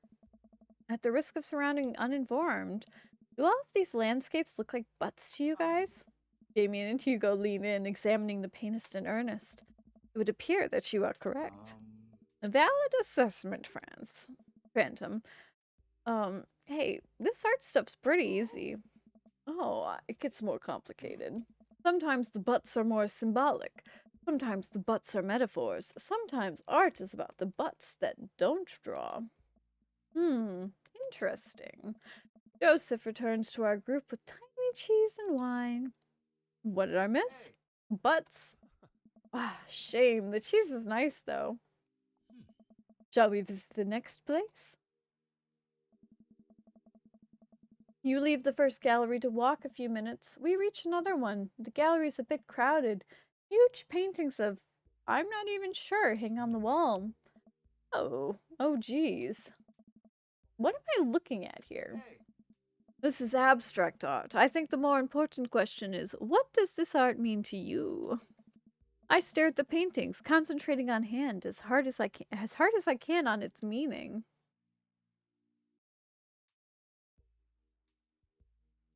Reminds me of my childhood. The gestures, the colors, they remind me of my childhood, of my parents. Intriguing that you discover something so personal in an image so non-specific, Figment. May I ask you to say a little more? We're being sincere. The vivid, simple forms communicates a solely that is betrayed by raw expressiveness of the brushwork, which, in a way, speaks to the essential nature of human experience. Scars left by the passage of time and the turmoil of contemporary life are both contextualized, and deepened by the rose-colored echoes of free or audible consciousness. Slow down there, Phantom. Do us a favor and keep it simple. It's a butt. Everyone stares at the painting. Yeah, that's definitely a butt. Well, a valid assessment. I can't help feeling your initial judgment may be closer to the artist's intention. Maybe you underestimated how much this artist liked butts. You are a servant of the Lord. We're all God's creatures, even butts. Comparing this piece to the artist's body of work, I'm sure this represents a sense of isolation he felt creating traditional abstract artwork in a field that's rapidly moving towards digitalization. Wow, how'd you figure that out? That's what it says on the placard. Oh. Let's look at a few more of these. We walk around the gallery, sampling some more of the artist's work. I almost hate to say it, but abstract art is kind of growing on me. It's interesting that the artists choose not to let their work be defined by, what's the word? Realism? Realism. As we're looking at one of the paintings, a patron scoffs loudly. I could do that. Excuse me? Oh my. Hugo, not here. No, come back here. Patron walks away, not noticing Hugo fuming right next to him. You say you could do that, but you didn't. You don't seem to have an intellectual depth or artistic skill to execute a piece of even fraction of impressive as this one. I'm not angry. I'm just disappointed. Art is the truest expression of the self, and it seems like your self is bad as your art would be bad. Hugo's insult game isn't the best, but there's no denying his passion. Damien is holding him back at this point. Fred, he's not worth it. Eh, Hugo manages to calm down. He smooths his I jacket. don't know. I'm sorry, I just love art very much. We know, buddy. I pat Hugo on the shoulder. You know what would ease the mood? Is it cheese? Nah, Oh. it's wine and cheese. Co-signed. Four of us head over to the wine and cheese table, which thankfully is grounded in realism and actual wine and cheese. Hey. We got one last stop on our tour. Are you feeling up for it? Is it going to be any weirder than this art? Absolutely weirder than this art. Let's do it. Damien, Hugo, Joseph, and I walk out over to the performance on the street. Several masked performers in leotards undulate wildly on the ground, screaming both at each other and us. So, quick question. Shoot. What is happening? Second this question. Ah. Performance arts. What does it mean? Again, I pose the very same question to you, Mr. Figment.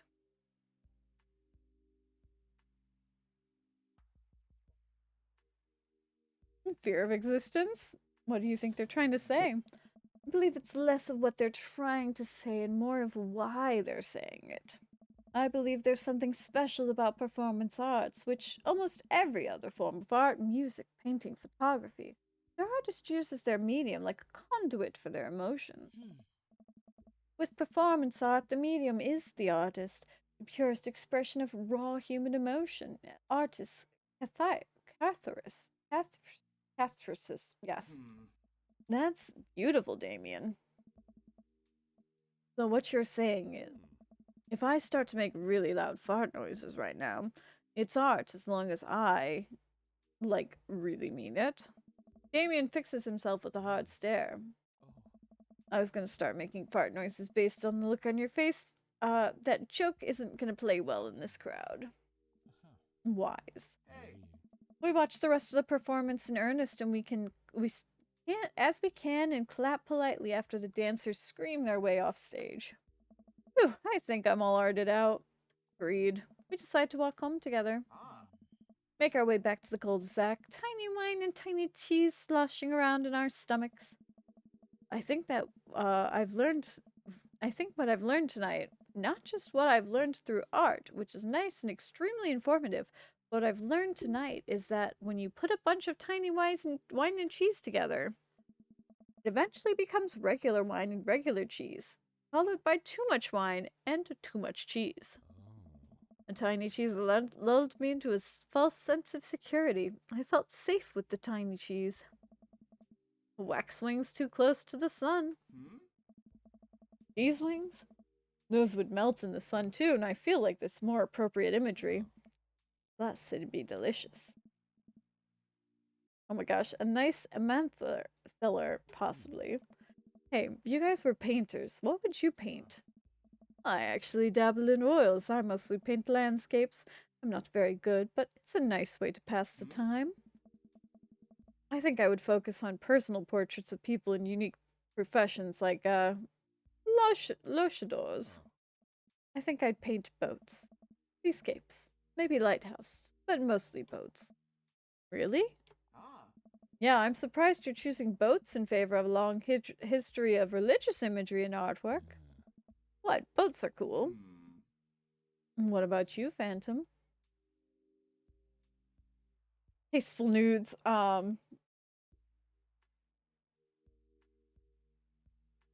He'd probably go with food. Oh.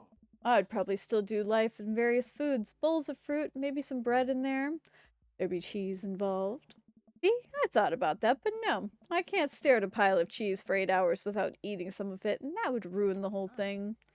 Excellent point. We finally get to the cul-de-sac. Alright, boys, good art. Good art. Agreed. I'll see you guys around. Whether you want to or not, we're all neighbors after all. I head inside to deal with my inevitable cheese over. Get whatever job you want, just make sure it includes health insurance. You've got dads. Alright. We are going to do our last date with Brian, and then we're going to be done for tonight. And then we're going to plan the next 3, possibly do all of the rest of the guys over the next few weeks.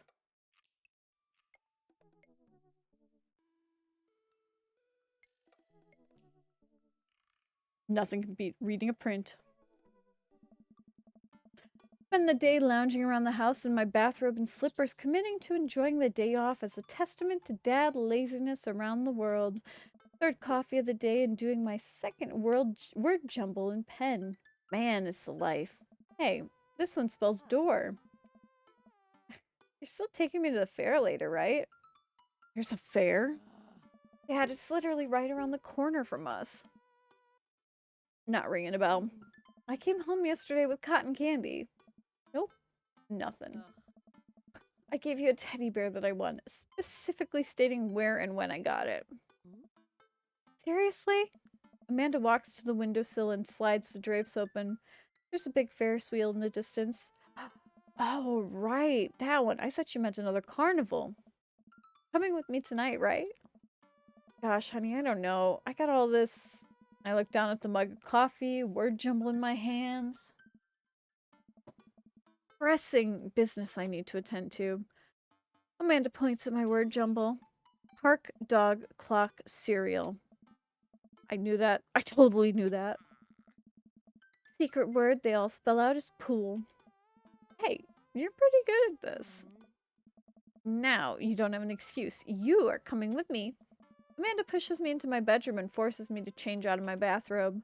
Wear something nice. I want some arm candy tonight. Got it. No flip-flops. No, not after last time. We don't talk about last time. Amanda and I step outside and follow the faint sounds of carnival music. So, what's the first thing you're gonna do at the fair? Eat grease food, like deep fry everything, put it in my mouth. I don't care if it isn't tasty to start. I believe that deep fried process can transmute any non-tasty thing into a tasty thing. Please don't throw up this time. I know my limits. You said that last time. I was still calibrating. I'm dialed in right now. You'll ride the rides with me, right? If you're looking at someone to ride scary rides, straight veto from Dad contingency. However, I'm happy to stand at the fence and take blurry pictures of you riding the rides, as per Dad custom. Define scary rides. Anything that moves. You're no fun. Maybe I'll find someone at the carnival who will go with me. Wouldn't that be a surprise? Yeah, maybe one of your friends from school will be like, who's that one with the eyebrows? Teresa? Nah, she's got mono. What about the one with vapes? Alex got suspended for vaping in the school bathroom. Well, I heard carnival rides are fun as a solo rider. But then I'll have no one to puke on. Or will I? What? Hey, look, we're here. Go cute. Carnival is packed with people from all over town. Screaming kids run around with cotton candy and buckets of soda clutched in their grubby fists. Colorful lights flash all around us. I feel like it's just smelling this air will clog my arteries. Hey, let's go over these greasy food carts first. Amanda leads me by the hand, what seems to be a very specific direction. I know my favorite one is around here somewhere. Wait a second, is that Brian? Wow, look who it is! Sure enough, it's Brian and his daughter Daisy. Brian has the same confused look on his face, and I'm sure I have. What a coincidence that we're all happen to be here at the same time at the exact same place. Wow, that's so weird. Can you believe that happened to come at the carnival at the same night, the same time? Yes, Daisy, it's so strange. How bizarre. Brian, Phantom. I can feel my competitive fire burning inside me again. Last we met, Brian had made a fool of me by besting me at fishing, and then out-humbled me in front of my own daughter. I still want that pole saw. There's plenty of midway games here. Okay, how about we hang out as teams and explore the carnival together?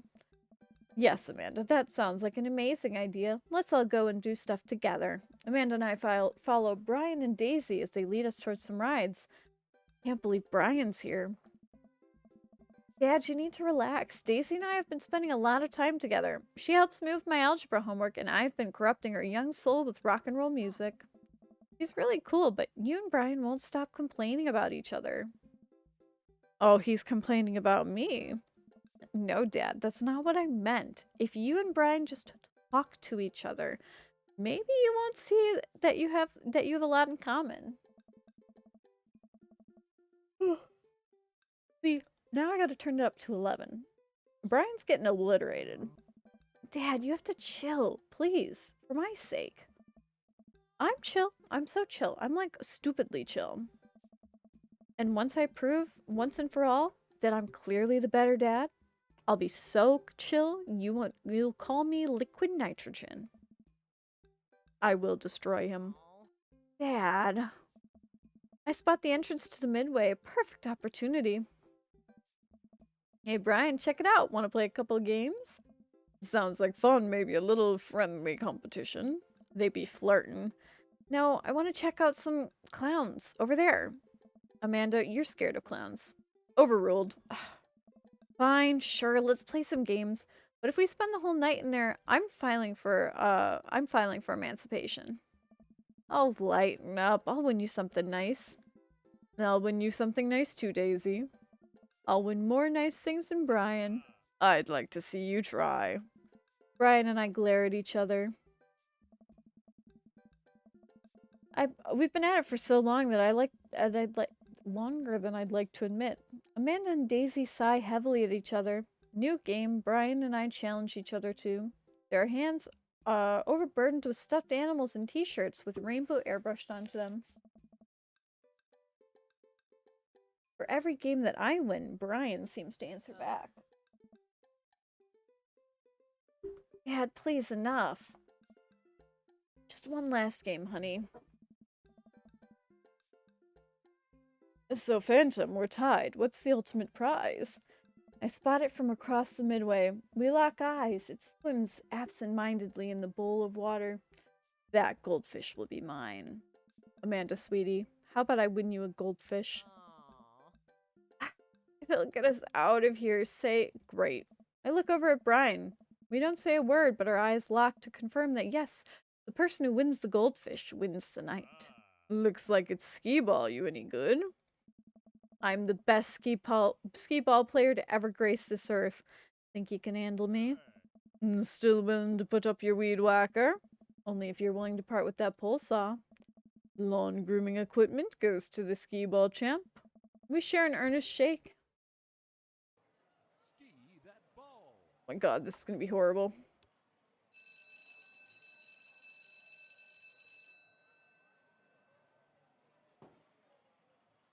Almost, okay.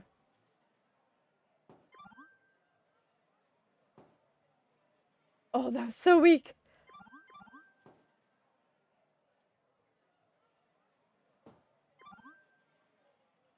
Got 20 that time. Why did I do that? I was a little short.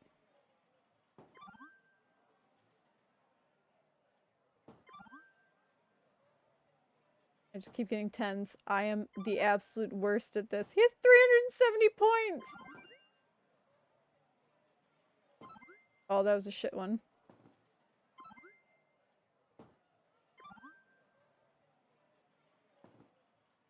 I need to get some hundreds. I'm not gonna make it.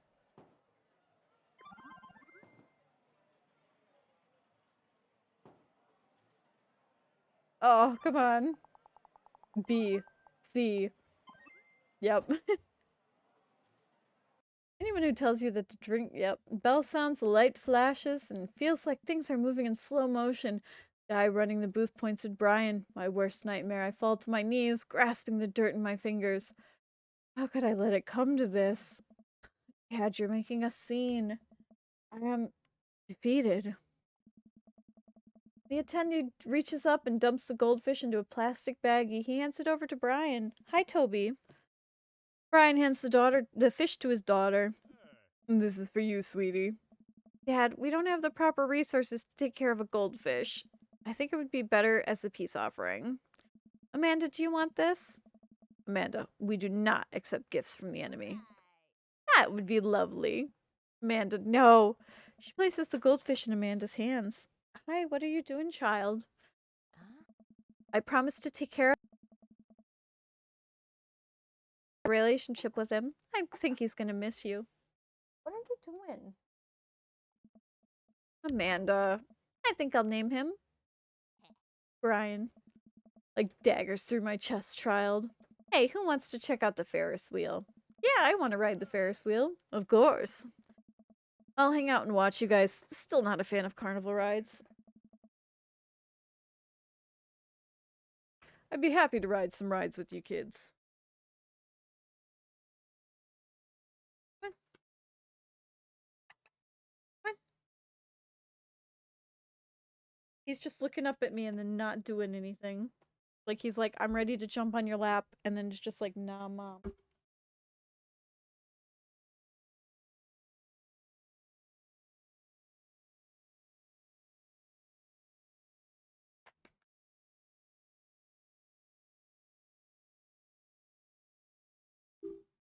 I'd be happy to ride on some rides with you kids.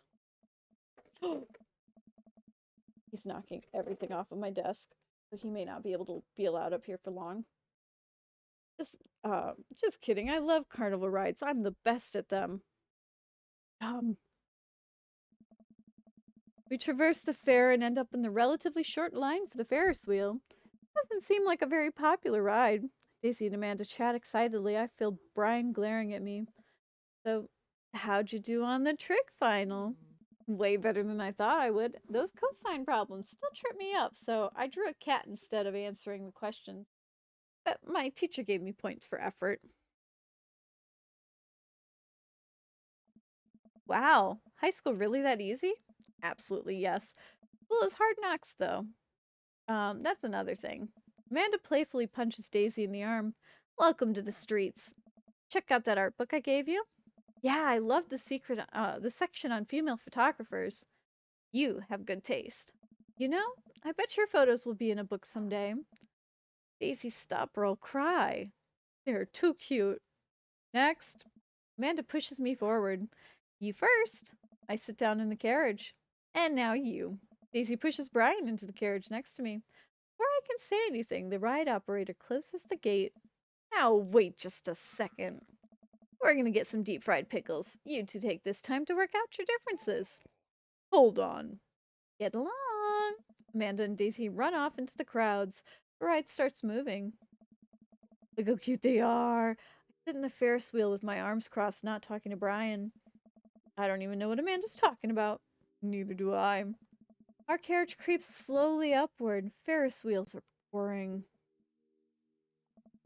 Could this ride go any slower? Oh, is it too fast for you? That's not what I meant. Hi. How could this get any worse? Suddenly the ride jerks to a halt with us at the very top of the wheel. I can hear the faint yelling of the ride operator down below. Sorry, folks, ride's stuck. Yes, the raccoon must have stolen the key component to the motor. They're very crafty animals and are frequently attracted to shiny objects, so it makes sense that they would pilfer something like that. Anyways, I'll be some time before I can take you down, settle down, and get cozy. Well, and hey, no hand stuff while you're up there. Well, and no mouth stuff either. Well, this is just great. I look down over the expanse of the carnival. I hate to admit, but it's a very good view. Spot someone down at a food cart melting cheese into a pile of steaming steak and peppers. Man, I'm hungry. Why didn't we get a funnel cake first? My stomach rumbles. Oh, I know that sound. He reaches into his cargo shorts and pulls out some fruit leather, offering it to me. Cherry or mango? I don't want your stupid fruit leather. Brian opens up and starts eating. Fine. My stomach growls again. God damn, why didn't I accept the fruit leather? We sit in silence as the crowd begins to form under us. A group of carnival workers attempt to restart the engine. I suddenly remember that a tiny book of word jumbles and a golf pencil in my pocket. I put them there and start working on a fresh page, determined not to look at Brian. Hey, I always bring a puzzle book with me too. He pulls out a small book of crossword puzzles, and a pen. You kidding me? I throw my book of word jumbles off the side of the Ferris wheel in a fit of rage. I bet we could find it when we get off this thing. Here, you can do my crosswords. Brian holds his book and pen out to me with a smile. Absolutely not. Well... Why do you hate me so much? Hate you? Why do you think you're better than me? What? I don't think I'm better than you. Oh, okay, so you're just offering me fruit snacks and crosswords out of the kindness of your heart? Oh, yes? Likely story. All you do is brag about your smart kid and your landscaping and your stupid weed whacker. I'm sick of it. And all you do is one-up me every chance you get. The one thing I wouldn't win is one-upping other people competition, because you would win that, because that's what you do. Yes, you. I don't do it on purpose. Toby just keeps pushing my microphone farther and farther away from me. Wait, what? You're messing with me, right? No. What? I don't think I'm better than you at all. You and your daughter are amazing. I thought we were competing just for fun at first, but the more we started, the more we doing it felt like you must have hated me. And the more we did, the more I wanted to impress you. There were times when I did want to beat you, Phantom. But really all I wanted to do was for you to like me. Oh my god, I feel like such an ass.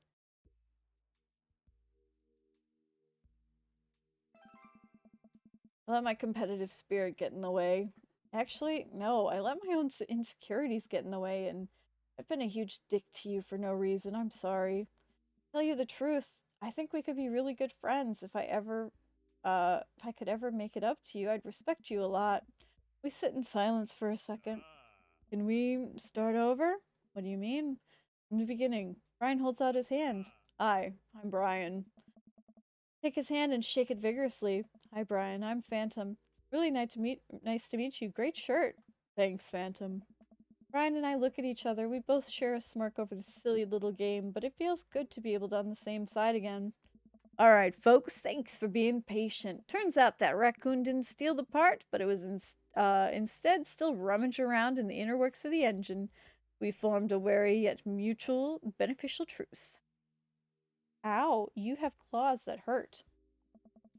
Carriage starts moving. We find ourselves down on dry land in no time. Brian and I wander around for a bit, looking for Daisy and Amanda. No, getting stuck on that Ferris wheel. It could have been a lot worse. Glad we worked things out. Me too, buddy. But now that that's over with, we can both get home and enjoy our evening. Agreed. Dad! Amanda and Daisy come running up to us. I think you kids will be pleased to find out that Brian and I have worked out our different... Yeah, that's great and all, but Brian's in trouble. But Brian's right here. The fish Brian. What? Daisy and I got in the log flume, and when we were going downhill, Brian just flew right out of the log, and now he's hanging from some pipes on the ride. We have to save him. But Brian's right. The fish! Hi. You just purring. I wonder if people can hear you. Probably not. The fish, Brian, the fish! I don't know where. There's my space bar. All right. Come on. All right, sweetie. I'm just going to shift so I can switch legs. You're fine. Here we go. There you go, sweetie. Oh, we sprint over to the long flume, spotting Brian the fish stuck up in the rafters of the ride. We'll get you down, little buddy. We have to get Brian before the fair closes, or who knows what's going to happen to him. The fair closes in 10 minutes. Guess we need to hustle then. What's the plan? Well, one rides around, oh my gosh, the track 90 seconds. Brian's hanging from the pipe right above the drop, so you'll have a window of about 10 seconds to grab him. Wow, did you do all that math in your head? That's really impressive. I counted. It's not that impressive. I'm so proud of you, honey. Okay. That rafter's pretty high. How are we going to reach him? We all think for a second. I've got it. Brian runs over to the midway, last game that we played, and snags a pole from the game attendant they used to grab the stuffed animals. I think this'll do the trick. Amanda presses 2 ticket stubs into my hands. Here, these are our last 2 tickets. Brian's fate is in your hands now. There's no time. Come on. Looks like you guys are our last ones. Oh my gosh. No. You know how earlier I said that I was the best at carnival rides? The ride jerks forward and I let out a small yelp. This might have been embellishment. Our rickety log makes a slow climb up the tracks. For the most grueling minute of my life, I see him! Hanging from the rafters just before the drop is our beloved Brian, the fish, not the guy. Are you ready? I don't think I can reach him from where I'm sitting. It's all up to you, buddy. Brian presses a fishing pole into my hands. I don't know if I can do this. I believe in you. I gulp. I can do this. Oh god, of course it's a minigame.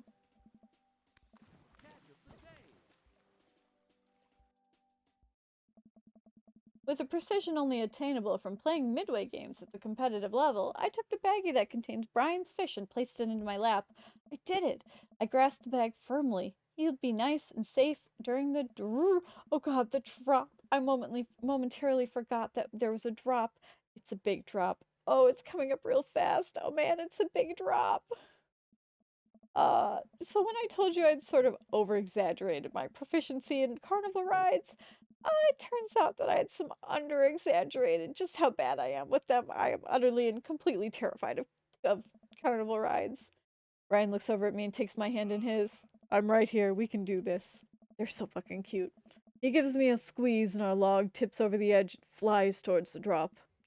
Ah! I love them. They're so cute.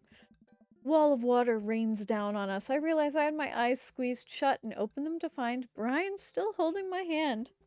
He smiles at me. That was not so bad. Told you we'd make it. Hi. Brian and I walk off the ride and approach Daisy and Amanda. I hand the baggie to Amanda. Brian! Hey. No, the fish. Oh. I mean, hey, thanks for saving the fish. Don't thank me, that was all your dad.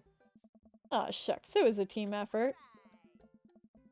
Yeah, y'all used your special skills to get him back. Brian got the pole, Daisy did the math, you got the fish? I didn't get to do anything cool. Well, honey, I'm sure you... Hey, what are you guys doing up there? That's totally dangerous. Amanda steps in front of us and plants her feet. Listen, dude, it might have been totally dangerous, but I'll have you know that we triumphed over more than your super silly rules today. We overcame adversity through teamwork and friendship and love. We banded together to achieve a common goal, and we stand here stronger than the sum of our parts. And for you to... I actually don't care. The fair's closing. Just get out of here. Ride operator wanders off. Really a sparkling conversationalist. We join the crowd of fairgoers, slowly ambling back to the parking lot. You kids want to stick around for the fireworks? Do we have to? I've never seen a child less enthusiastic about fireworks. Yeah, can we just go home? We've been hauling these prices around for hours and my back is killing me. You kids run on ahead. We'll catch up with you later tonight. We're gonna go watch the fireworks! Amanda and Daisy skip along. We'll probably find them later curled up on my couch watching long-haul paranormal ice road ghost truckers. Brian and I sit down on the bench a little further away from the rest of the crowd, who've all gathered to catch the fireworks. Hell of a day, huh? You can say that again. Hell of a day, huh? This is the one time I will let you out-dad me. I'll take it. Breathe in the cool air in the night. The first firework launches and explodes in the sky over the fair. I'm glad we talked about all that stuff. Me too. It's good to have a friend like you, Brian. Fireworks launch into full swing, bursting around us in a rainbow of reds, greens, blues, and whites. There's one more thing I'd like to admit, though. What's that? I don't know anything about fishing. Brian bursts out laughing. Oh, buddy. I know. What? You knew the whole time? I mean, you weren't exactly subtle about it. I can feel myself blushing. He laughs again. It's okay, it was cute. You were interested. Maybe I could teach you sometime. That's what friends do, right? Huh. Laughter dies down and we watch the fireworks a little longer. I can tell he wanted to say something, but he's having trouble getting it out. You know, it's kind of funny. What is? We're not fighting anymore, but I still feel like we've left some stuff, unresolved. Uh, Lawn mowing is still something. It's still happening. We're cool now, but don't think I forgot about that. Brian laughs. No, it's not that. Don't you feel like there's maybe something else here? Or is it just me? Looking at Brian, his smile illuminated by the crackling embers falling through the sky, I suddenly understand what he's talking about. Oh, whole time with emotions running so high, I realized that I've been feeling what I thought was jealousy was actually it's not just you. Brian inches towards me. You know, it's hard paying attention to the fireworks when you're right here. He and I lean in and our lips touch. He places one hand on my shoulder and then another at the base of my neck, gently pulling me closer into his warm embrace. I feel safe. Brian pulls away from me for a moment and smiles. I guess now we get to compete over who's better at kissing. Brian stifles a laugh and pulls me in for another. I'll accept that challenge. Sure enough, when I get home, Amanda and Daisy are passed out on the sofa. Surrounded by giant stuffed animals, Amanda's snoring drowns out the paranormal ice road truckers still playing on TV. I turn everything off and throw a couple blankets over the kids before heading to bed myself. Always carry a pocket knife. Yeah, we did the date.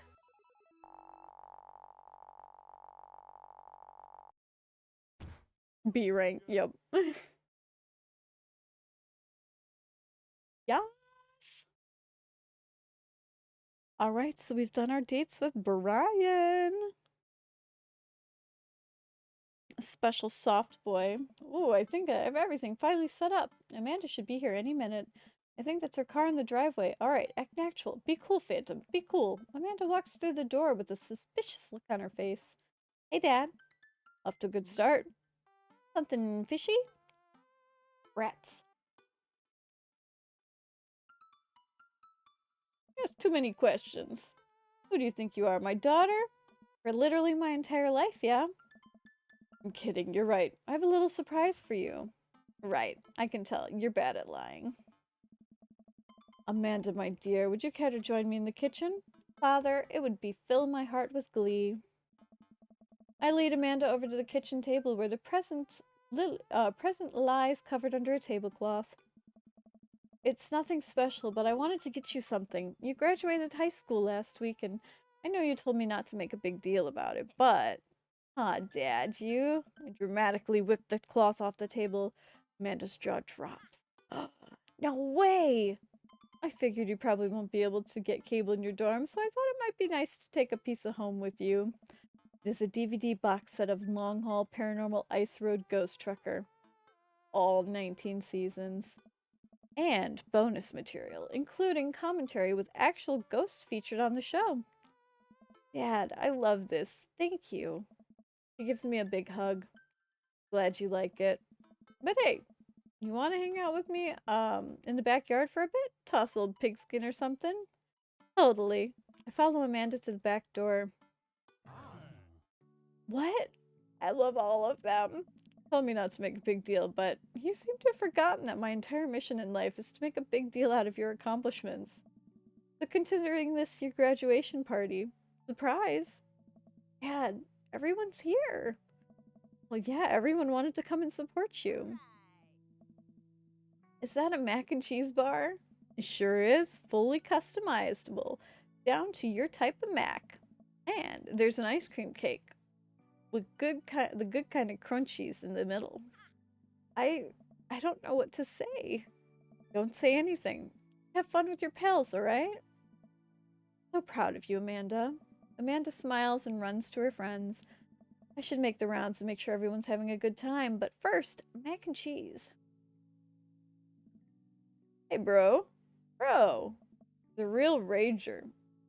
Taking our older age into consideration. Trying to be in bed at a reasonable hour tonight. Don't let me get too wild. Don't worry, dude. I'll keep an eye out on your fruit punch intake. No, I'm really glad we're bros again. Hit the gym sometime soon, huh? Sure thing, dude. Blair and Hazel peek out from behind Craig. Hey, little ones. Hello. Hiya. Thank you for all that ice cream cake. Wait, girls, how much of that did you eat? Hi, sweetie. Frere ate 4 pieces. Ask any witness. No, I didn't. Hazel ate 4 pieces and wants to pin it on me because we look alike. I have your face. Nobody will ever believe you. Oh boy. I'll let you guys figure that out. Good seeing you, Craig. Let's hang soon. Totally. Tell Amanda congrats for us. Looks like you've settled into this neighborhood quite nicely. Yep, couldn't have asked for a better cul-de-sac. Well, I'm glad. Hopefully we'll see you at more church events. Got a big scheduled event planned the rest of the year. Sure thing, Joseph. Maybe if you aren't doing anything later, we could hang out sometime? Sure, Joseph, that'd be great. Well, see you later. Yuka comes up to me with a plate of mac and cheese. Hey. Perfect cheddar to mac ratio. Beautiful work, Phantom. Thanks, Hugo. You know, I'm really pleased to see Amanda going to her dream school. I'm glad she turned it around for the finals. Me too, that scholarship money will really help. Amanda walks by and pretends not to see Hugo. Amanda, come say hi to your old teacher. Hey. Congratulations on graduating. I know you're going to do great things at art school.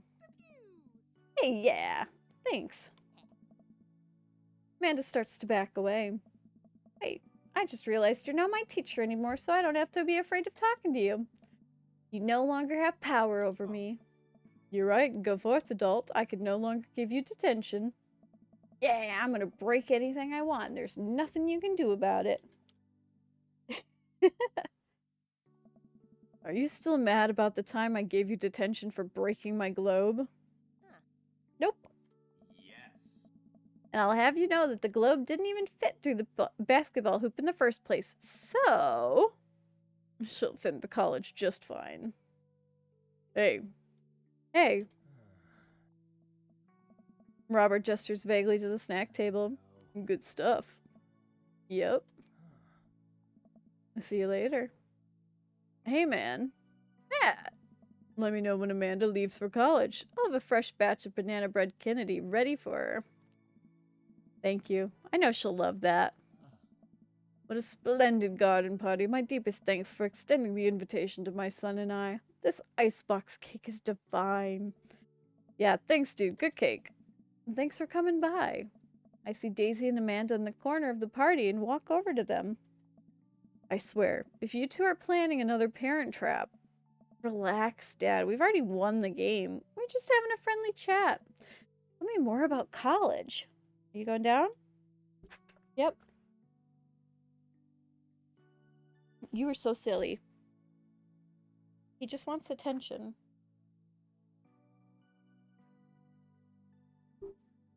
And then he's like, I got too hot, Mom. I gotta move. Slow down, kiddo. You're not even in middle school yet. But I want to go to class in my PJs now. I mean, nothing's stopping you. But Daisy, I hear ya. I know you're stoked on college, but skipping grades and taking over the world with science, but you gotta enjoy being a kid first. Growing up is weird and scary, and eventually you'll be able to rent a car, but you gotta get through middle school in one piece first.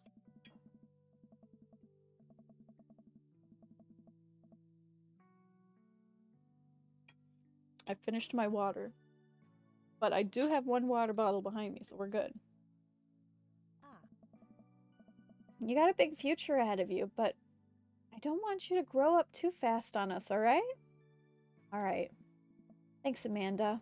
I ease away slowly. Amanda seems like she has a handle on the situation. As the party starts to wind down, I take a seat on our back porch step, and the sun is setting, and everyone seems to have eaten their fill. Amanda wanders over and sits down next to me. Killer party pops. What can I say? I was inspired. So, I also have something for you. Oh my gosh, excuse me. For me, why? Not to be completely genuine about my feelings for once or anything, but growing up wasn't easy, but couldn't have been it could have been a lot harder if it wasn't for you. Dad, you've been there for me through everything. There's even been times in my life where you were my only friend. I was really scared of going to college, being away from you, but I realized that everything you've done for me has been to prepare me for this, and I'm ready. I wouldn't be who I am today without you. Don't cry. Don't cry. Swear to God, Phantom, if you cry again. You're the best, Dad. I love you. I'm crying. Anyways, that was enough emotional vulnerability for one day. Present time. Amanda hands me a tiny wrapped present. I tear the wrapping off and find a framed picture of me and Amanda. It's us. Kind of shocking all of our photo albums are pictures of me, huh? I figure we needed at least one picture before together before I leave. Amanda, thank you. Watching you grow up has been the happiest experience in my life. You're such a talented, intelligent young woman, and I'm so excited to see what the future holds for you. Knock 'em dead, kid. Always do. Amanda and I share a hug. This is only the beginning, Pops. Plenty more memories for us down the road. Memories to make and stuff to break, huh? Oh, I'm gonna break so much stuff. Intentionally or unintentionally. You're probably gonna have to pay for most of it. Would be my honor. Amanda hops up. Looks like somebody's been wanting to talk to you. Glance over to the back of the yard where Brian is sitting on the bench beneath our cherry blossom tree. He smiles at me. I'll leave you to it. Me and the Emmas are gonna go get ice cream. Love you, Pops. Amanda runs off to join her friends. Take a seat next to Brian as the last guests make their way out of the party. Nice job. I couldn't have thrown a better party myself. I smile. So, are we like opposite competition now? Yeah, we're just gonna compliment each other relentlessly. Bet you could do more push-ups than me. I bet you're better with computers than I am. I bet you could trim a tree faster than I could. I bet you could de-ice a sidewalk more thoroughly than me. I like this a lot better. Brian blushes. I nestle myself into a soft spot between Brian's shoulders and chest. No matter how many times he washes his shirt, I bet he'll never get the smell of campfire out of it. Not that I mind. Got a long summer coming. Interested in some more fishing trips with me, Daisy and Amanda? As long as you'll save me if I fall into the water. I'd be happy to. Gotta sneak in as much father and daughter time as possible before Amanda heads out. Also be careful, she's probably gonna try to steal your dog and take him with her to college. I also have the feeling Daisy might try to stow away in her suitcase, so watch out for that. Sunset casts a pink glow over everything, and the quiet calm seems to descend upon my backyard. Reminds me of the lake. I'm glad we're not rivals anymore. Me too. Although, I don't think I've ever been more productive than I was when I was trying to one-up you.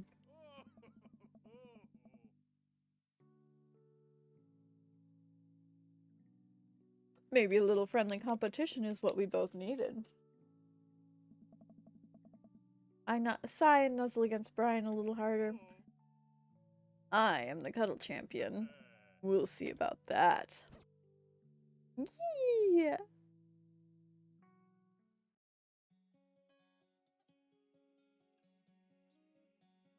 That was so cute. I like Brian's. Alright, that's one dad down. Dream Daddy. I'm just skipping through it because then it brings me back to the main page.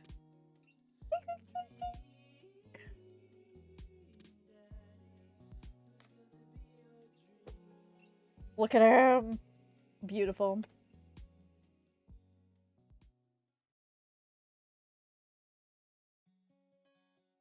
So freaking cute. I love all of them. All of them are wonderful.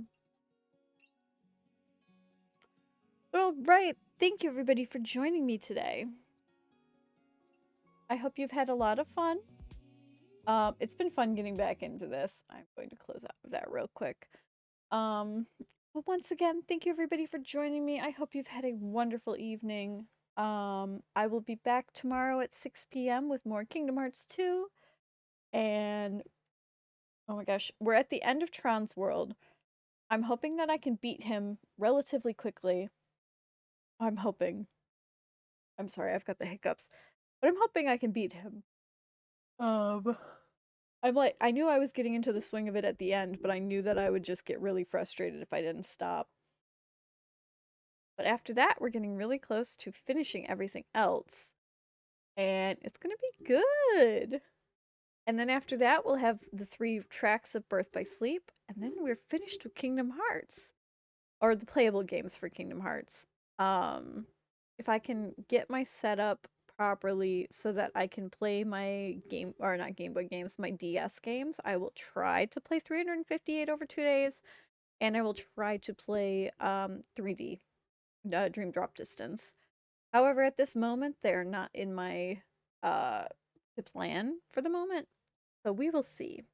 I'm gonna try to decide what game I want to do next. I was kind of leaning towards either Spyro or Crash, but that's not going to be for a while because I still have the Kingdom Hearts.